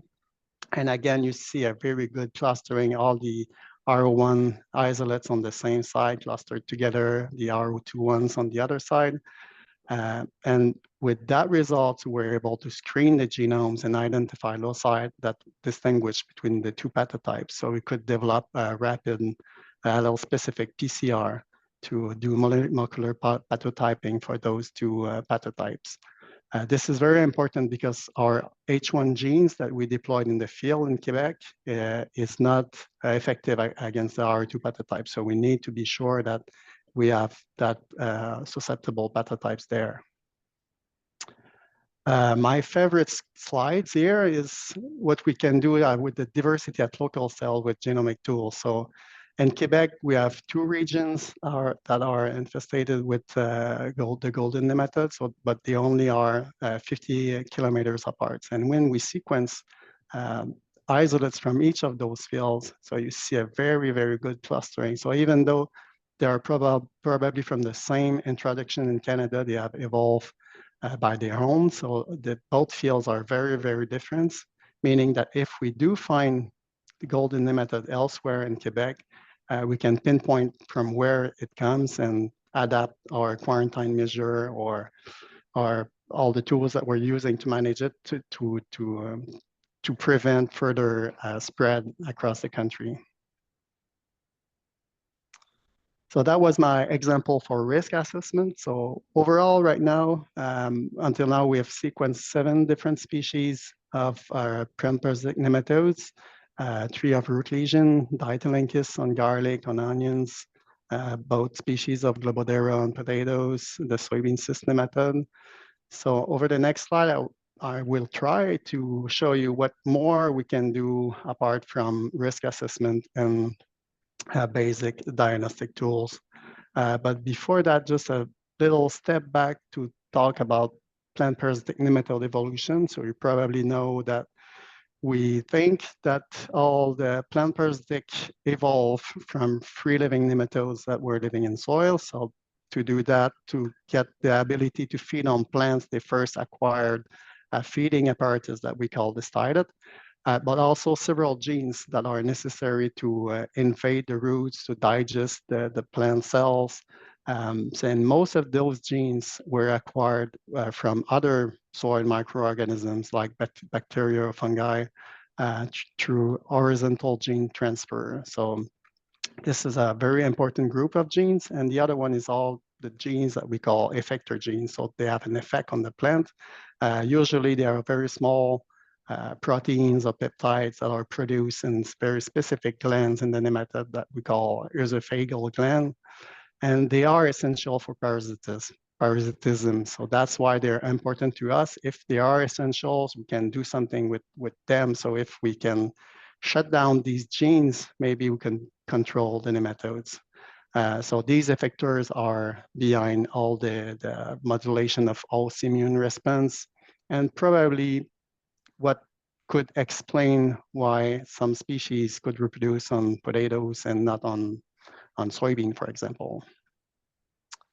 So just to give you an example, a quick example of that, here is, so we just sequenced the 3 species of root lesion that we found on potatoes. So Pratylenchus penetrans, crenatus, and neglectus. And here you see the comparison of the number of genes acquired through horizontal gene transfer compared to other plant parasitic nematodes and other species. So what is striking at first is if you look at C. elegans, so the model organisms, but that do live in soil, so it is also exposed to bacteria and fungi. So we did not find any of those genes in C. elegans, but we did find, and many others, authors in the literature do too, find those are AGT genes in all the plant parasitic nematodes. So, but the species that had the most was our Pratylenchus penetrans. So this is probably in part behind its very high capacity to infect different kinds of plants of very broad host range. All the Pratylenchus, all the root lesion species had some genes families in common, but still a lot of them were specific to Pratylenchus penetrans. And the other groups of genes that I talk about are the effectors. So here, without going into the details, so we have compared all the effector genes that we found in all the 3 Pratylenchus species. So at a first look, they all have the same. So if you look at one specific, you will find the 3 species there. So they share most of their effector genes. But if you go into details, you see that they have slightly different sequence. The expression in the different life stage is different among the species too. And some species have different copy numbers. So some have more of one specific gene than other species. So these are very specific targets, and we're convinced that they're behind virulence. So it's a small number of genes that we could look at, but it is very difficult to validate the impact of all those genes. So we need other tools to go faster with that and pinpoint the genes or those genes that are very important to determine virulence or host range. So for that, we have developed other tools, computational tools that are able to predict what kind, not what kind, but what proteins from the nematodes, so what effector proteins will be able to interact with the host plant proteins, so protein-protein interaction. For example, in the graph here, we have the score. So we have, this example is from soybean, but you have the main resistant genes in soybean. So you can compare those genes to all the effector genes in the soybean cyst nematode genomes, and you can pinpoint what effector is predicted to interact with these genes.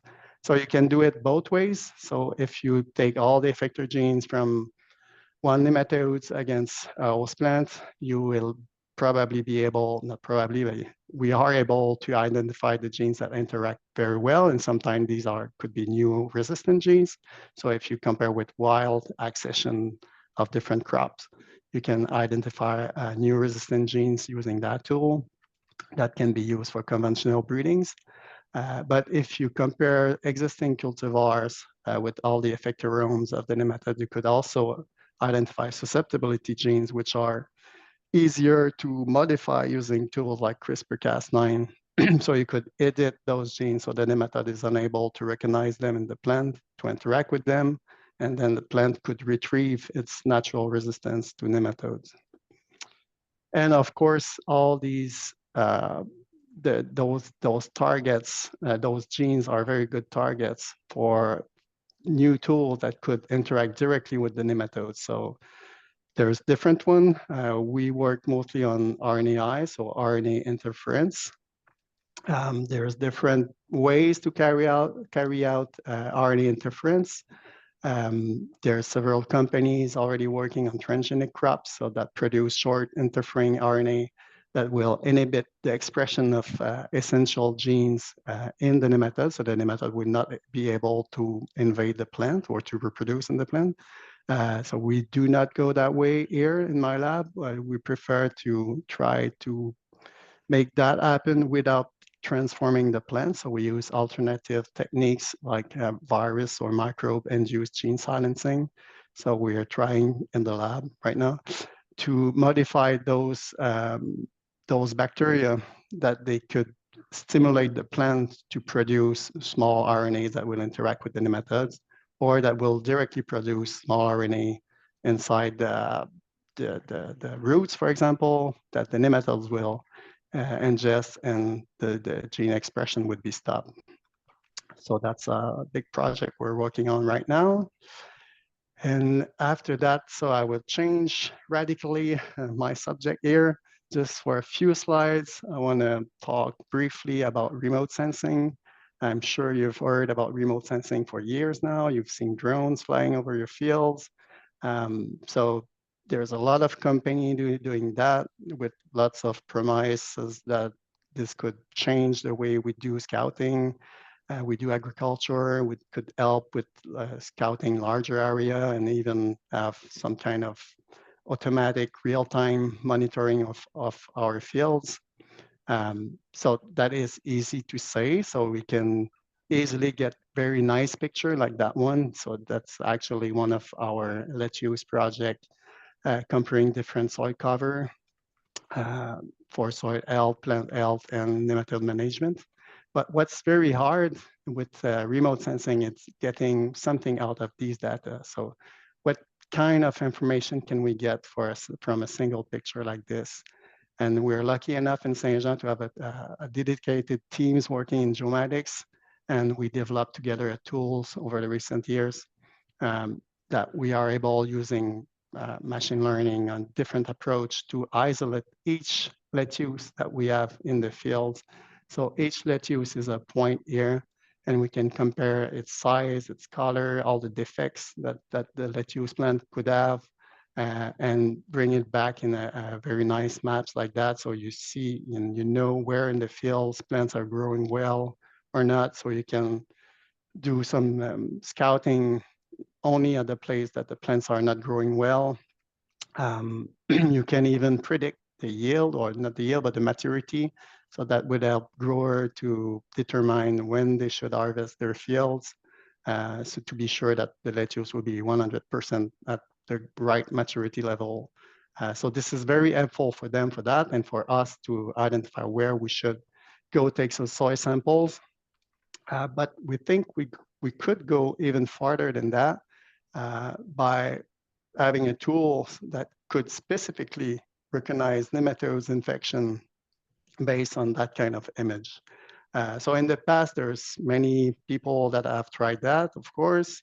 Results in the lab were very nice, very good. They go to the field and then boom, nothing's working anymore. Classical example. But still, tools are evolving every day. And we know that plant metabolism is very affected, and specifically affected by plant parasitic nematode stress. So we should be able to see a specific signature of that infection, maybe not with one kind of sensor, but if we combine different types of sensor, that's what we're doing right now, like hyperspectral, but combined with other cameras. And if we do have temporal series, so images at every steps of plant growth, then we think with deep learning models, we could identify specific signature for different biotic stress. Maybe not for the species that is affecting the plant, but at least to know, okay, in that part of the field, I do have lots of nematodes. In that part of the field, I do have lots of hydric stress or temperature stress. So we should be able to discriminate the type of stress and to better inform the growers of the agronomists where to sample his field. We do have high throughput phenotyping platforms in the greenhouse right now, so we can acquire lots of data, lots of image to better train our model. So maybe next year I will tell you if it works or not, but so far we have very nice results. We do have significant difference in some of the stress. Nematodes are not the easiest one, but still we do have some promising results with that. Yeah, so in summary, I'm convinced that genomics is useful for different aspects or to facilitate diagnostics, for risk assessment, on my lab, mostly to identify genes of interest for breeding and for the development of next generation pest management tools. But I also think that AI will radically change the way we do scouting, the way we approach this decision support system. If we could identify nematodes with remote sensing, for example, and merge that information with genomic information on the genotype, the plant genotypes, the nematode genotypes, then we could do very much better information for the grower to help him to choose what kind of control he should apply in his specific fields. So with that, I would like to acknowledge the work of my team. So Max, PY, Nat, and Dave, they're doing most of the work in the lab. So thank you very much to them. Also my collaborators across the world. And if you want to read more, here are the reference to some of our papers. With that, thank you very much. Thanks, Dr. Mimi. This is a great presentation. That was really, great. And I'm happy to see that you have many collaborators south of the border. So that's great. Yeah, so in the interest of time, just put your questions in the chat. We're gonna just ask, visit those questions when time comes after two presentations. So the next speaker is Dr. Angel Ramirez Suarez. He's coming from Mexico. He's with Senacica, and he's going to be talking about the diagnostics of phytopathogenic nematodes and its importance in phytosanitary regulations in Mexico. Dr. Ramirez Suarez, take it away. Want to see your slide? Doctor Ramírez, ¿nos puede escuchar? Dr. Ramirez, can you hear us? Yes.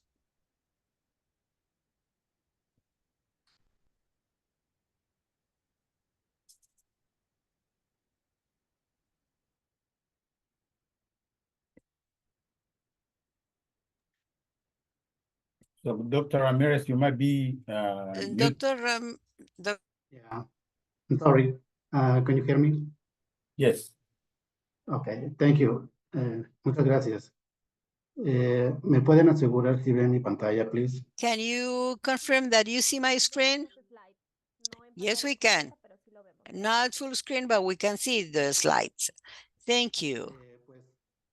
Well, first of all, I want to thank the invitation made to Senacica, the National Service of Food Security in Mexico, to participate in this interesting workshop related to nematodes. I'm going to talk a little bit about the situation of the diagnosis of this pest in crops and the importance in the phytosanitary regulation in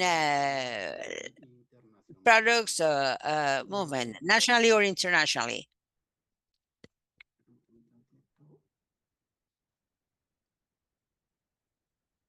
We're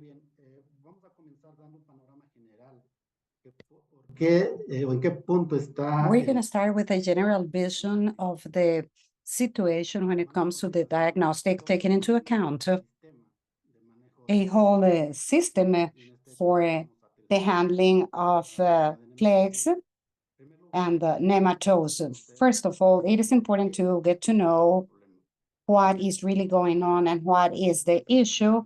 And second, we need to get to know the different crops. If it's depending on the rainy season or those that depend on drip irrigation, if they are protected, and with or without soil. And it's important to get to know the resources that we have available, and they might be different. They might be legal, genetic, cultural, biological control, physical, and chemical molecules. And once we have this, we can start with the definition of the strategy that will depend on the cultivar, the cost benefit, and the type of application that we have for the protection of the environment, production, regulation, quality, and food safety. And finally, once we have everything, then we can implement the handling strategy. And the idea was to position the diagnostic of this type of plagues. And it's important in order to be successful in control to get to know our enemies, in this case, the nematodes. And in this sense, the diagnostic for the nematodes in general, those of us who work with nematodes work with the traditional diagnosis tool or classical.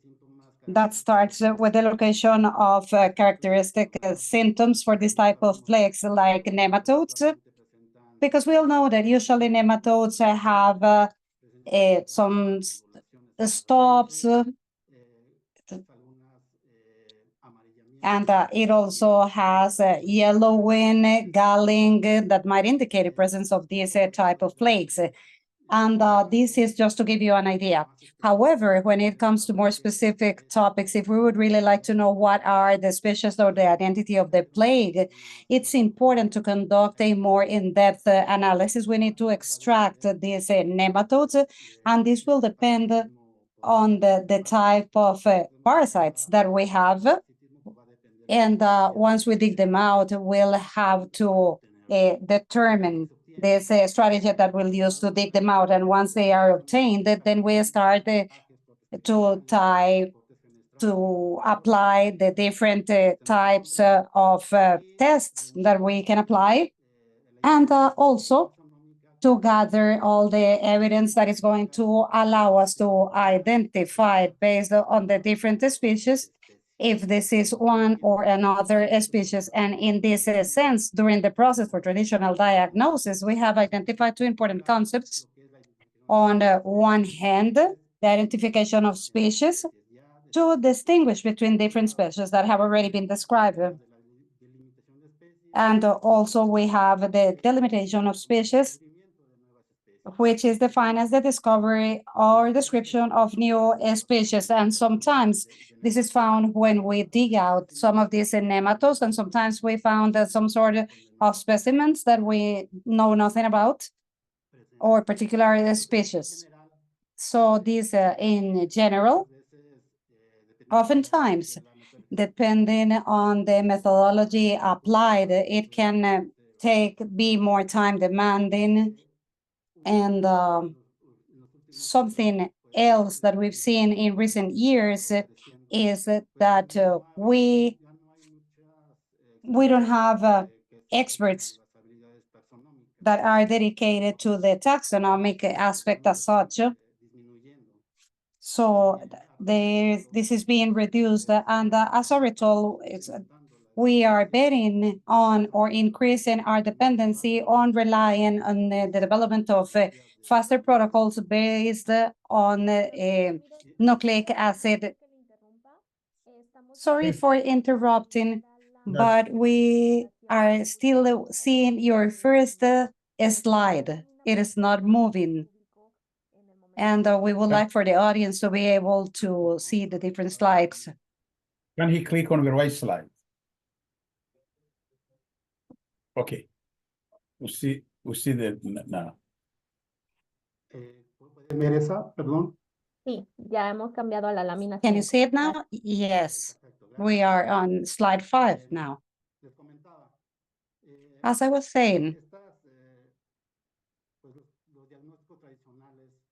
this is a traditional diagnosing tool, which is very demanding and time-consuming, and we do not have enough experts or nematologists dedicated, at least in Mexico, to traditional taxonomy. We do not have them, so we are relying more and more or trying to develop these new technologies that are based on nucleic acid.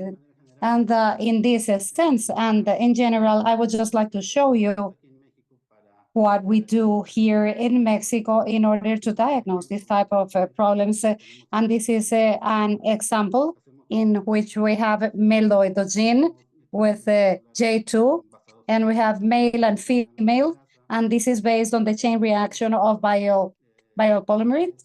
And some are specific, some are general, and the idea is to analyze the enzymes.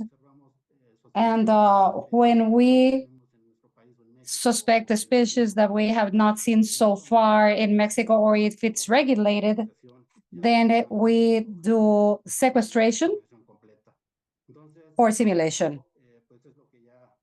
So this is what we are currently working on in general in order to diagnose this type of plagues like these nematodes.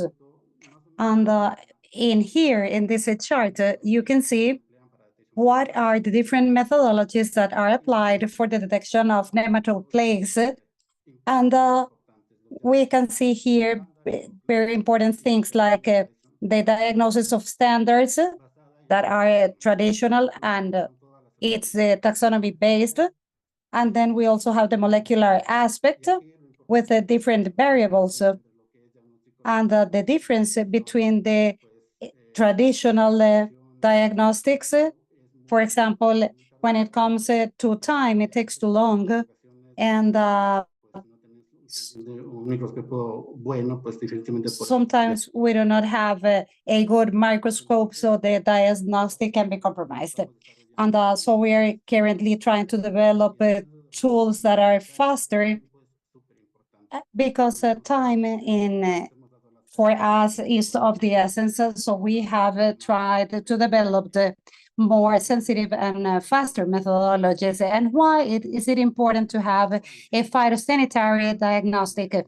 Because this is science-based specifically. And in order for this diagnostic, in order to make decisions, it's really important when it comes to the certification of products that we want to export and those that we want to verify for import purposes into Mexico, and to assess the efficiency of these control treatments and how we can control these plagues, which is really interesting. And also we needed to assess the eradication of plagues and clean areas, and that's in general the importance for us at SENASICA for the diagnostic of plagues, in order for us to be able to comply with our mission, which is to protect the national agriculture through the applications of phytosanitary, food safety, and agri-food quality to contribute to the well-being of producers and consumers. In Mexico, we have a regulatory framework for plagues as any other country, and we start to be governed by the political constitution of the Mexican United States. We have regulations and standards in order to regulate the different methods that are legal for everything that a grower, exporter, or importer needed to comply with. And this way to prevent the introduction or propagation or dissemination of these plagues, but we need to adjust to these standards. In general, I these are some examples of the nematode species that are regulated in Mexico.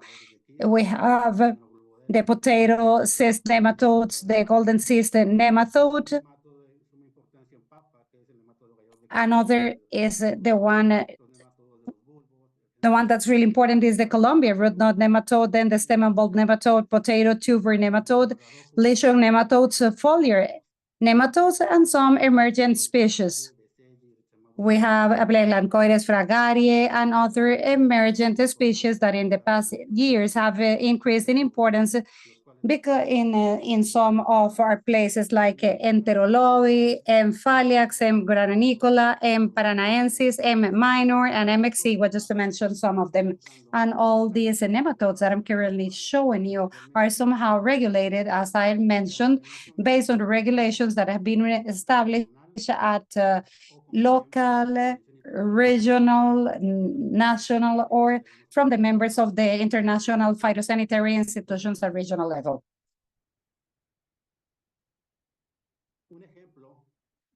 An example that I wanted to show you is what we do when it comes to the diagnostic for decision-making purposes that are related to import or export of vegetables.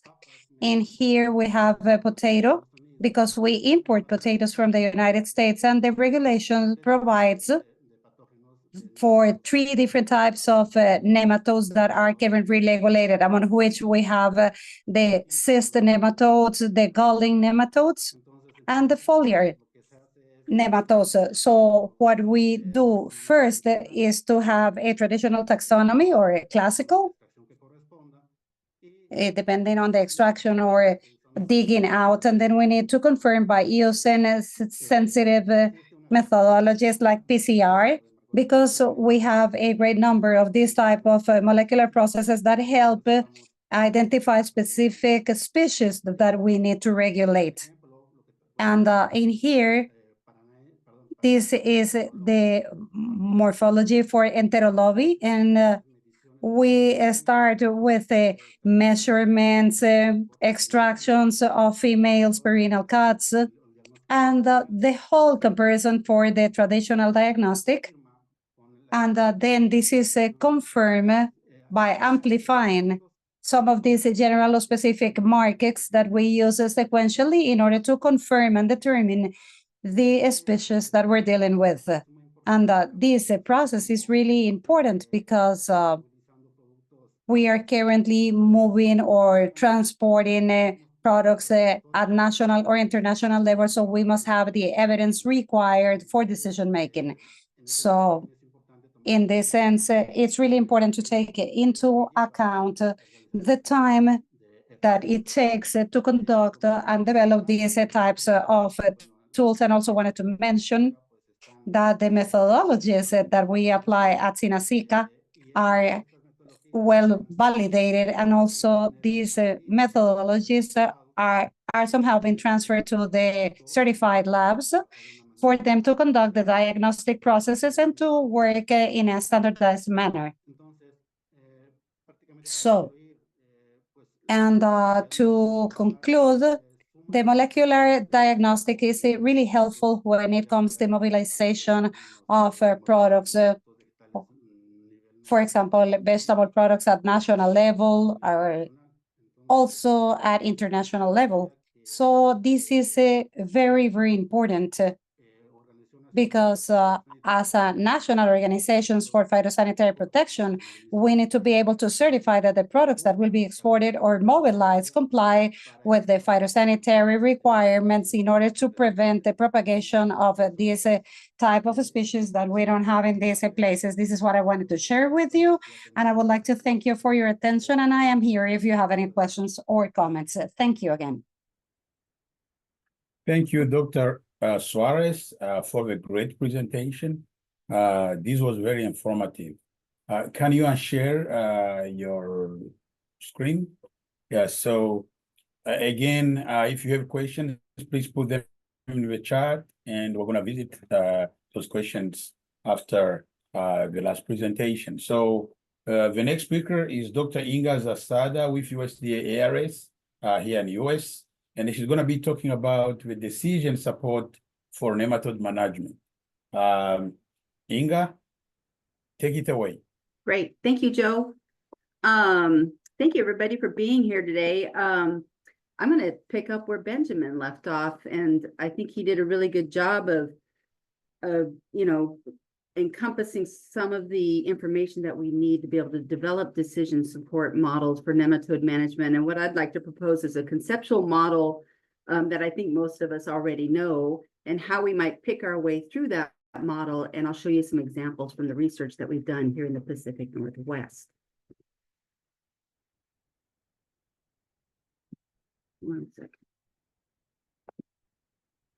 Okay, so I'm going to start by showing you my model and walking you through it, because you're going to see this multiple times during my presentation. And we'll start up at the top. Obviously, somebody will decide to replant a perennial or annual horticultural field. These tend to be high value crops, so they can afford inputs for nematode management. The first thing that we're going to suggest is that people sample for nematodes. And I'm constantly amazed at how growers don't know how to interpret nematode diagnostic reports. Like Benjamin said, often they just come with nematodes identified to the genus level. So there's a lot of information here that needs to be provided to be able to provide information to growers. So once someone has decided that they might want to treat a field, we come into pre-plant management, which is, probably the number one point in time when we can hope to remediate a nematode problem.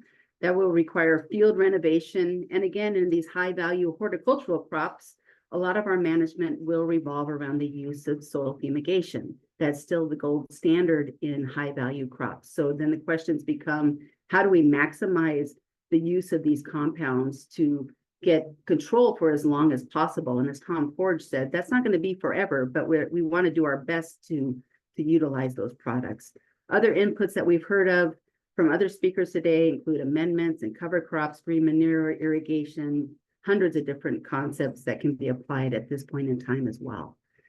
Once that's done, then plant material selection becomes part of the conversation. We've heard about from our other presenters trying to find resistance to nematodes. I believe this is the cornerstone to our nematode management program within this context, and every effort should be made to plant genotypes that have resistance or tolerance to nematodes if available.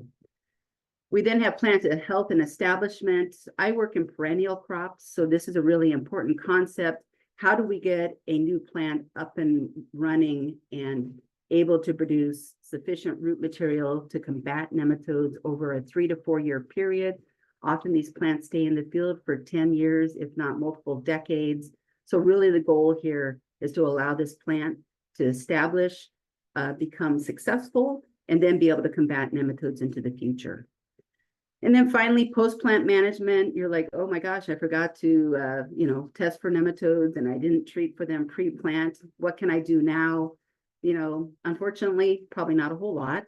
But there are some new generation nematicides that are coming down the pipeline that we've all heard of. And what I would argue here is that we need to have a really great understanding of how they target different species of nematodes, and we need to understand biology of nematodes to leverage these new products in an effective manner.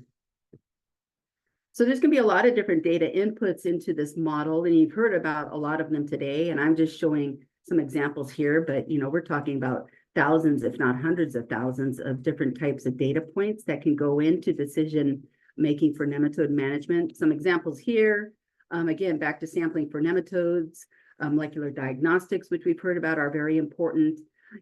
Something I'm starting to realize as I work in potato is understanding probability of detection. How do we guide growers in sampling to get the best data possible to make decisions? We have ideas here about, use of chemicals. How do we maximize their use? Soil health we've heard about.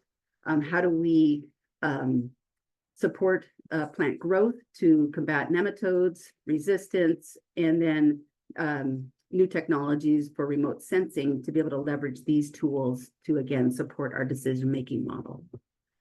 And the outcomes, I hope, are obvious. We would like to see a reduced reliance on chemicals. We want to see resilient soil ecosystems. For a grower's perspective, we want to see reduced production costs. In potato, 1/5 of the production costs of potato go towards nematode management. So if we could figure out how to reduce the use of fumigant nematicides, that would be a tremendous savings to growers. We want to be able to inform growers throughout this process of what we're doing. We also want them to contribute to identifying what type of data needs to go into this system.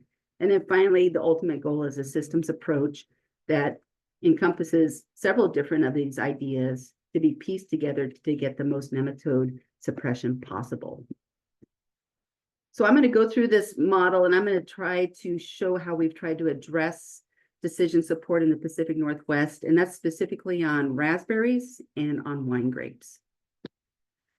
So first of all, I'll start with a couple examples from red raspberry. They're produced up in the northwest corner of the United States in Washington. It also expands into Tom's area up in the British Columbia area. Importance of this industry is that they do produce 95% of the frozen berries in the United States. And our main target, which other speakers have talked about, is the root lesion nematodes, specifically Pratylinchus penetrans. So the first thing when I came to my job 15 years ago was, how do we provide data to growers to help them transition from full field broadcast fumigation to bed fumigation? And we needed to generate data that would convince growers to be able to make this leap and have confidence to do this transition.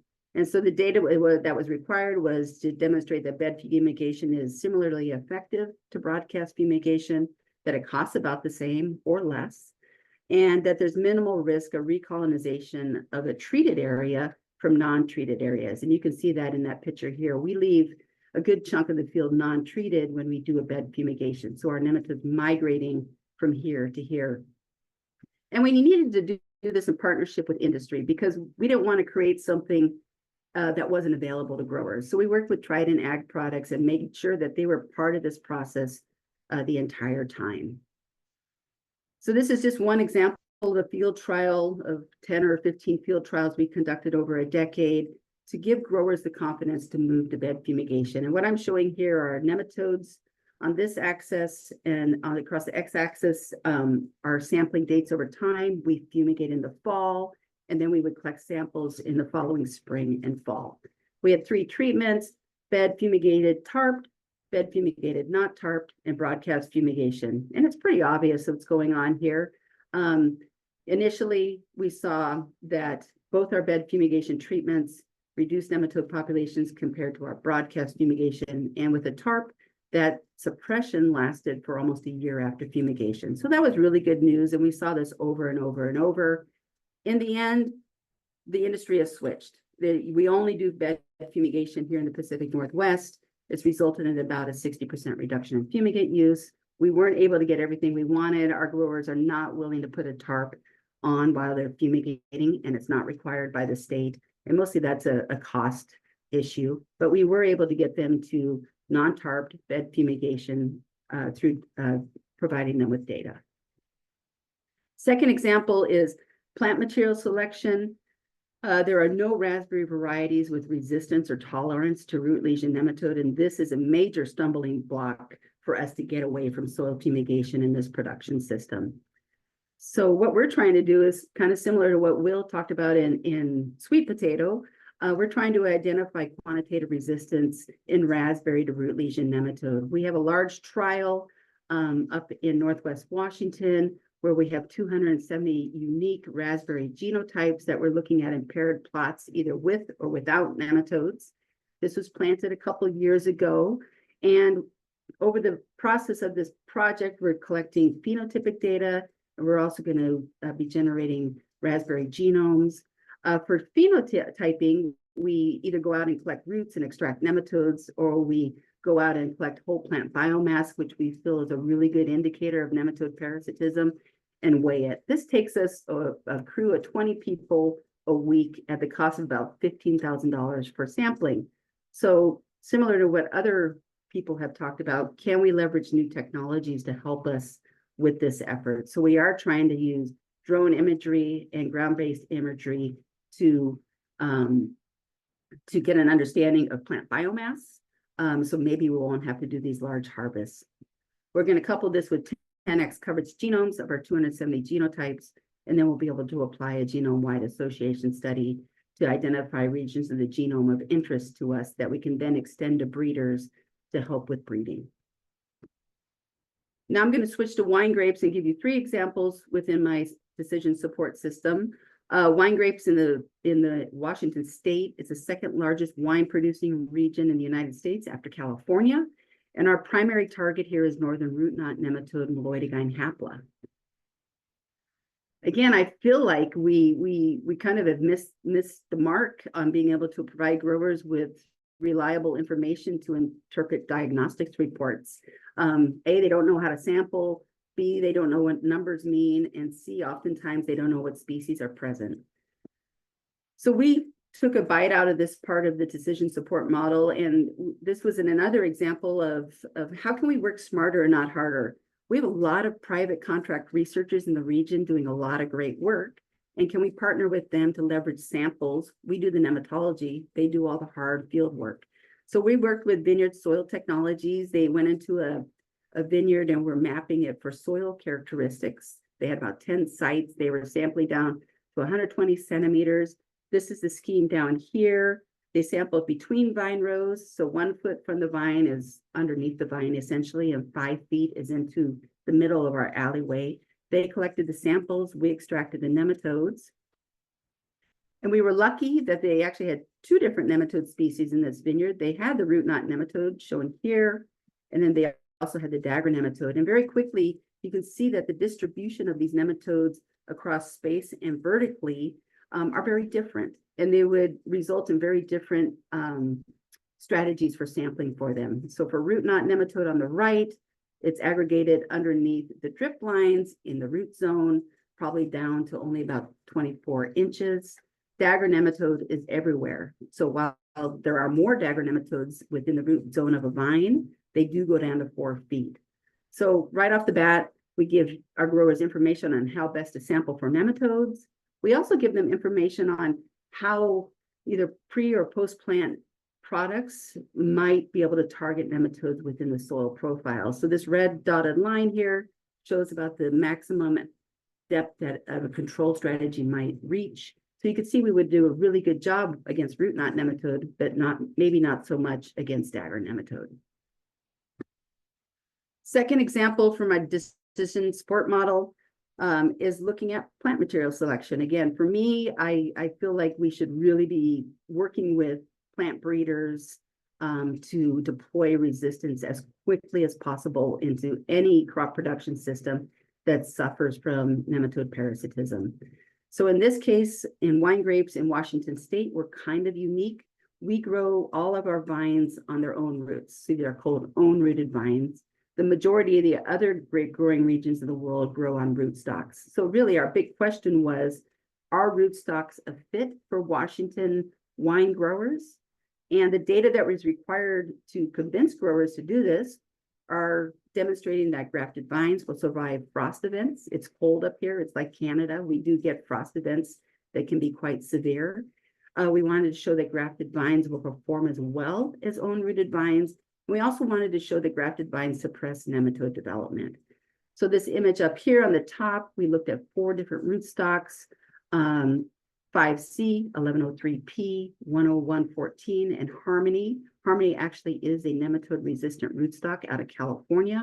And we compared these to own-rooted vines, either grafted or not. This is a trial that is in its 10th year. We established the field in 2014, and we've been collecting data over time on a yearly basis. We kind of learned things as we went along. We learned that fall samples were the best for us, so we do just collect samples in the fall. We also learned that looking at the number of nematodes at any point in time really wasn't that useful in a perennial system. I had a mentor that once said that, that nematodes in a perennial crop is a history lesson. What you're looking at in 1 year is actually the result of something that happened many years ago. So we decided to take a nematode dosage concept to this, similar to area under the disease progress curve. Here we have nematode dosage, and then across time, the 10 years we've been sampling. And it becomes very clear that rootstocks experienced very much lower nematode dosage impacts than own-rooted vines. So these top two lines are our own-rooted vines. Nematodes increase very quickly and continue to do so over time. This lowest line here in red are 1103P and 5C. Both of these rootstocks seem to slow nematode development and therefore the increase in population densities. And then we had our intermediate rootstocks, 10114 and Harmony. As I said before, nematodes are just part of the equation for a grower. They also want to know how these plants are performing horticulturally. And so we were able to demonstrate again over time, dormant pruning weights, which we feel are a really good indication of nematode parasitism and its impacts. And the 0 is where we are with our own rooted vine. And this is a % change compared to the own rooted vine. So you can see over time, for the most part, our rootstocks had more vigor than our own rooted vines, partially due to the nematode pressure that were on these vines.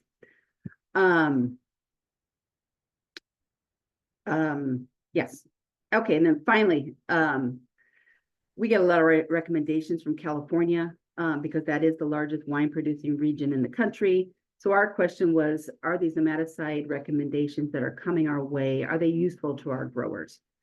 And we didn't know a lot about northern root knot nematode and wine grapes. So we started by asking if we could create a developmental model for this nematode to understand when the most susceptible stage, which would be a second stage juvenile, is present in soil.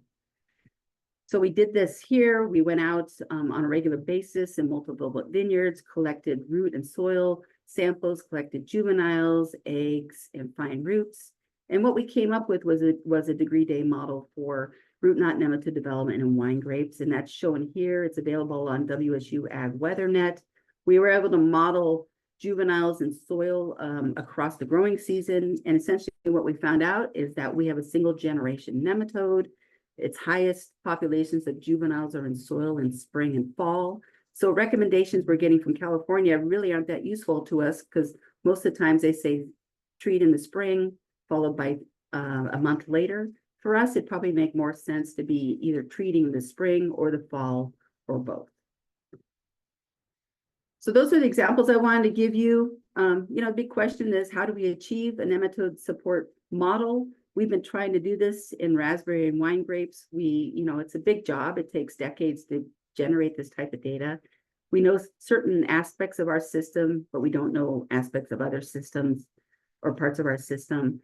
I argue that it takes a lot of people to do this, a multidisciplinary group of scientists. This ranges from applied to basic nematologists, plant breeders, horticulturalists, anybody that you can get involved. You need funding to do this and to continue to be able to do this. And you also need to have your stakeholders involved. They need to tell you what kind of information they want, and they need to help you collect that information if at all possible. And then finally, we have to continue to be in the field to be able to understand nematode biology so that we're ready when next generation technologies come along to be able to use them in the most efficient manner. And then finally, my last slide, again, collaboration is essential.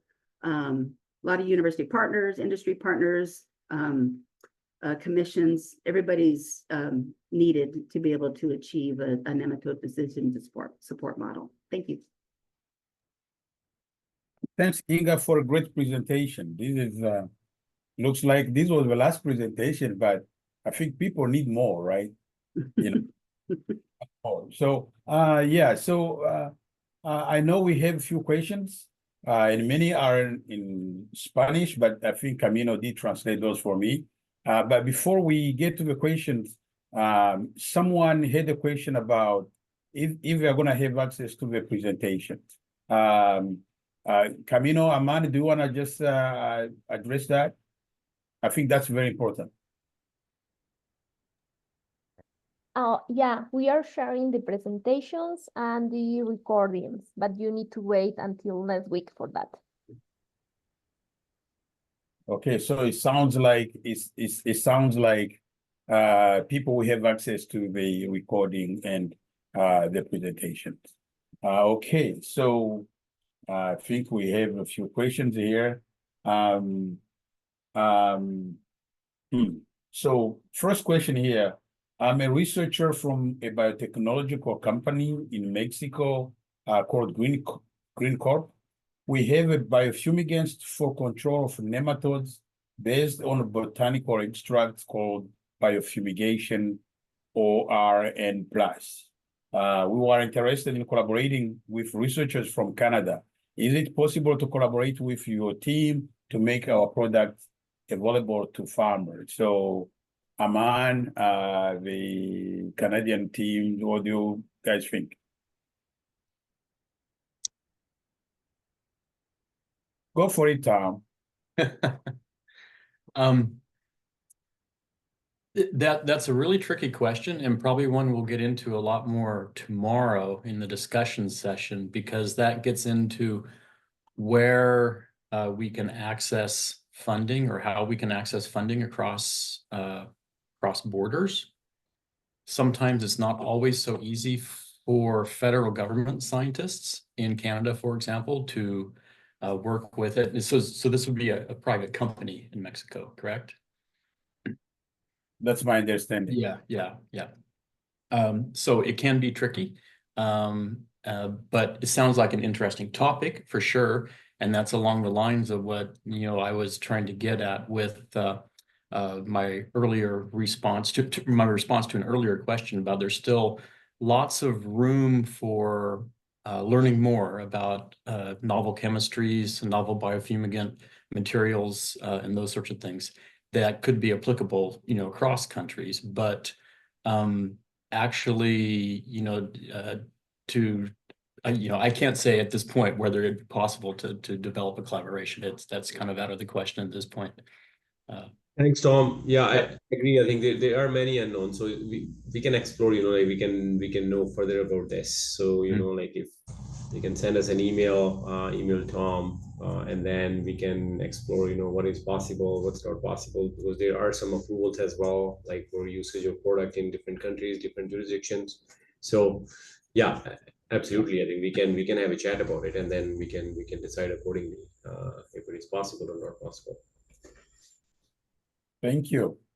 So next couple of questions for Inga. So one is, what do you think? I mean, this has been translated. So what do you think about the Sennehorst model to estimate the tolerance level and maximum losses in a given crop as a tool for decision-making in nematode population management? Yeah. Thank you for the question. Yeah, I think the Sennehorst model has application for sure, especially in, high value annual production systems. It's kind of the gold standard in nematology. I guess I would argue that we probably don't have enough information to deploy that model in a lot of production systems. I think if you look at potato, I think the Sennehorst model is excellent. I think if you came into a perennial system, it's a completely different story. So again, I think it will fit some systems, it won't fit others, or it might fit all systems if we actually have data to support it. Thank you, Inga. So for everyone here from Mexico, Canada, and US, here's a question. What is the cost of an hematological analysis in Mexico, Canada, or US by traditional and molecular route?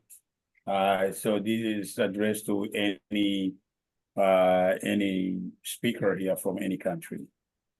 Yeah, I could start just and then hand it off to someone. Here in the United States, if you were to collect a sample and send it to a diagnostic lab, they're going to probably charge you anywhere from, there's a couple places that are really cheap, but on average, I would say $70 or more would be what we're looking at in the United States. So how about Mexico? I can see Dr. Suarez. Sí, gracias. Muy buena pregunta. En México, bueno, Good question. I'm going to give the amount in pesos, and then we will transferring $2. In Asica, the cost of diagnosis of nematodes is 750 Mexican pesos. This is the basic amount, but there are several private labs.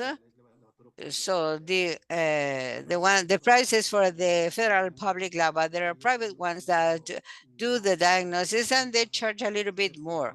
In US dollars, there will be between $45, $50 the cost. Here, we do not make any difference if it is a classic diagnosis or a molecular one. It is a nematode diagnosis itself. Thank you. Thank you. Sounds expensive. So anyway, so for let's hear from Tom, Ben, and Tahira on the Canadian side. Yeah, I don't know for Tom, but in Quebec, it's a full diagnostic is around 80 Canadian dollar, which is maybe 60 US dollar.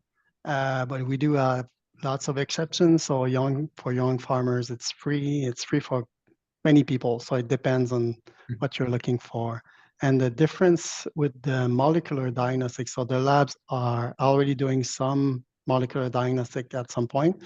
I don't think they will charge more for that. It's just a question of availability, and molecular diagnostic could be cheap, and you can pull lots of different samples together to reduce your cost. And so I don't expect cost to increase because of molecular diagnostic, but I'm not the one fixing the price.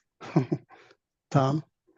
Yeah, a general impression across Canada, I would say an average of $100, which is pretty comparable in terms of exchange rate with what Inga was quoting. But this brings up another interesting question from a Canadian perspective, and that is lack of testing services.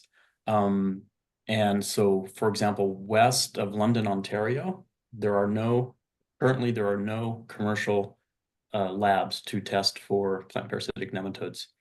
The plant health lab in British Columbia, the province where I work, the provincial plant health lab used to offer services at about $125 a sample. And they ceased those services about 5 years ago. And so that it just, yeah, I'm kind of getting off topic in terms of cost, but that's just another element of the problems around dealing with commercial diagnostic samples is their availability and how far, and it comes back to decision support systems like Inga was talking about. Growers need to be educated on like how to ship the samples and how to take the samples and all those sorts of things too. So it's a big topic. Yeah, stop there. Here are any cheap way. I'm assuming you may have, the cheapest, tag. Any thought about the price? On how to bring it down, how to do it more cheaply, less expensively? Yeah. You cannot hear me, I guess. It's okay. So let's move to the next question. There is one here to Dr. Ramirez. What is the situation of Heterodera glycines in Mexico? The situation, I believe, is Heterodera glycines. Yes, in Mexico, there's a species. So we have this species within the condition of regulated pest. So we do not have it in the country. And if we do, we have in some areas, but they do not cause important problems. To my knowledge, it is not present in the country, but we are beginning with the pest within the condition of regulated pests. Great, thank you. So another question here is for anyone who can address this. So the use of biofumigants with crop rotation seems to be a very promising option, both in terms of effectiveness and environmentally. Have you considered increasing the level of knowledge on nematodes biology for key biological and cultural control information? Anyone? Any thought?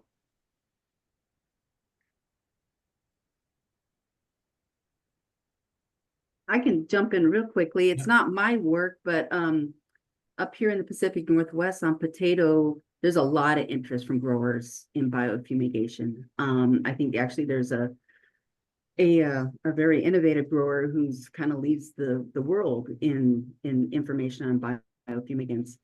I don't, again, back to decision support, I think biofumigation has a very important role in a systems approach to nematode management. The example, though, that I'm thinking of and how we need more data is that, I'm hearing rumors that everybody's just starting to realize that biofumigant crops are really good hosts for Pratylenchus. So, it's kind of like you can increase your nematode population, grow a biofumigant, run the risk of increasing population densities, and then do you have enough isothiocyanate to actually kill them on the back end? So again, I think it's picking apart the system to really be able to have data to make strong recommendations of where and when this would be a good fit. Great. So there's another question here from Oriana. Is a question or a comment? It's in Spanish, so I don't know. I need help here. I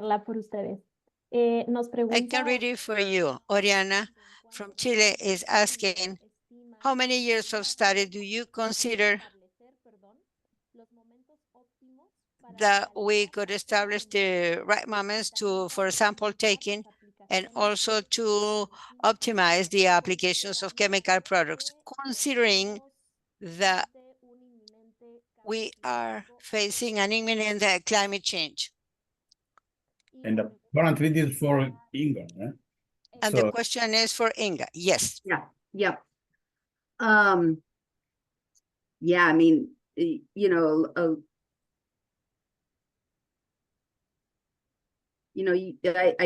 I think, I can only base what we've been doing.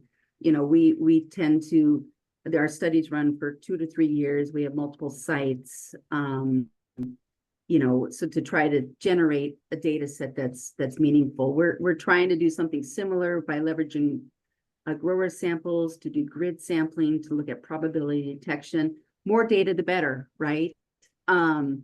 But you're right, in the context of climate change, the data that I collect last year might not have application in 5 years, right? If we're starting to see changes in soil temperatures and nematode development and that kind of thing.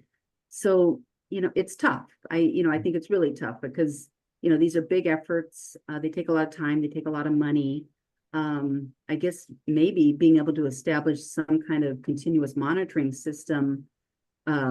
I don't know if we're going to have new tools to be able to do that, but it's not a very good answer. But for us, at least a couple of years of data, multiple sites is what's required for us to kind of get data that I feel comfortable to go to growers and make recommendations. Great. We have a couple more minutes. Any other thoughts about this? Anything from Canada or Mexico? So if I can jump back to the cost issue. So on top of the cost, there is one thing I always have in my mind, that we have the limitations. So when you send some samples to any commercial company, there are very few selected genera they will identify for you, and very, very limited time when you can go up to the species level. So that's where actually I think Benjamin's works fit in the molecular identification, and we do the further moleculars and other works in our lab. So it's not a full identification service or full diagnosis system. It might be a few genera, those are most in common or in concern. I think that will be the best help for a diagnosis lab, and rest goes up to us. It sounds like the cost is the cheapest in Mexico. I see from Jose Lopez saying that the cost in Mexico is approximately $35 US. So I'm assuming per sample or something like that. But still, to me, I think it's still expensive, right? If you have hundreds samples to be tested, that's still a little bit costly. Yeah. So do we have more questions here? I think we were on yeah, I think this is the time we had for questions. And I think we're gonna just move to the closing remarks. So back to you, Aman and Jean-Charles. Thank you so much, Joe, for moderating that session. And I was looking at all the presentation, and I think it went we went to full circle.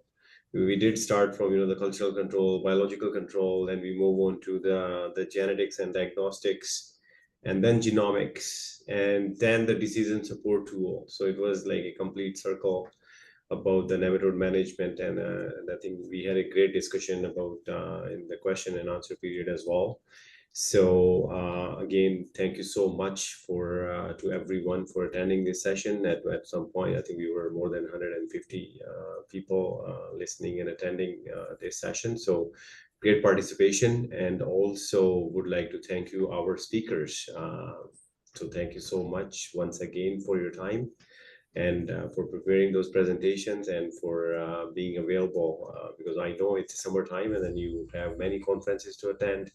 So thank you so much for coming and supporting this event. And also, I would like to thank you, our colleagues with ICA and Camino and team and JC for supporting this event as well. And JC, over to you. Well, actually, it's more than that, because we had, let me just change it to English so there's no confusion here. And there's a room in Mexico City, in Texcoco, I think it is. They had, I think, 35, 40 people in the room listening. So it's not 150, it's like probably over 200 by now. People coming in and out. And my big thanks to the entire task force. Great job. And I agree with Aman in terms of the range of discussions. I've learned a lot. And I think we've advanced lots of knowledge in the region, in the north, part of the Americas. We had people from even outside the Americas participate. So there's tremendous interest in this topic, obviously. So a big thanks to all the scientists, to the crew, my colleagues at ICA putting this together, at the task force, and the interpreters in Costa Rica. It's been great. Task force had a previous event also in a couple months ago, late May, on biologicals. And that's also already posted if you're interested in watching that. And the presentations, for those who've agreed, we can't post all of them, but for those who've agreed, we were able and are happy to post them. The entire session today will also be posted in English and Spanish. And so if you're not familiar with Poste Norte, postenorte.net is our website. And the ICA headquarters has country pages, so you'll find a lot of the videos also on the ICA Canada page that supports Poste Norte. So it's been a delight. Thanks to everyone. Big hug from Ottawa. It's like 41 degrees outside, so I don't know what that is. And that's like 150 Fahrenheit. I'm teasing. But we're enjoying our summer here. All the best. Much success in all your research endeavors, and look forward to continuing this work with the Plant Health Task Force. Any chance to hear from Jaime? I know he's sitting in a classroom somewhere in Mexico. Jaime Menaco-Rubias, any comments on the Mexican side?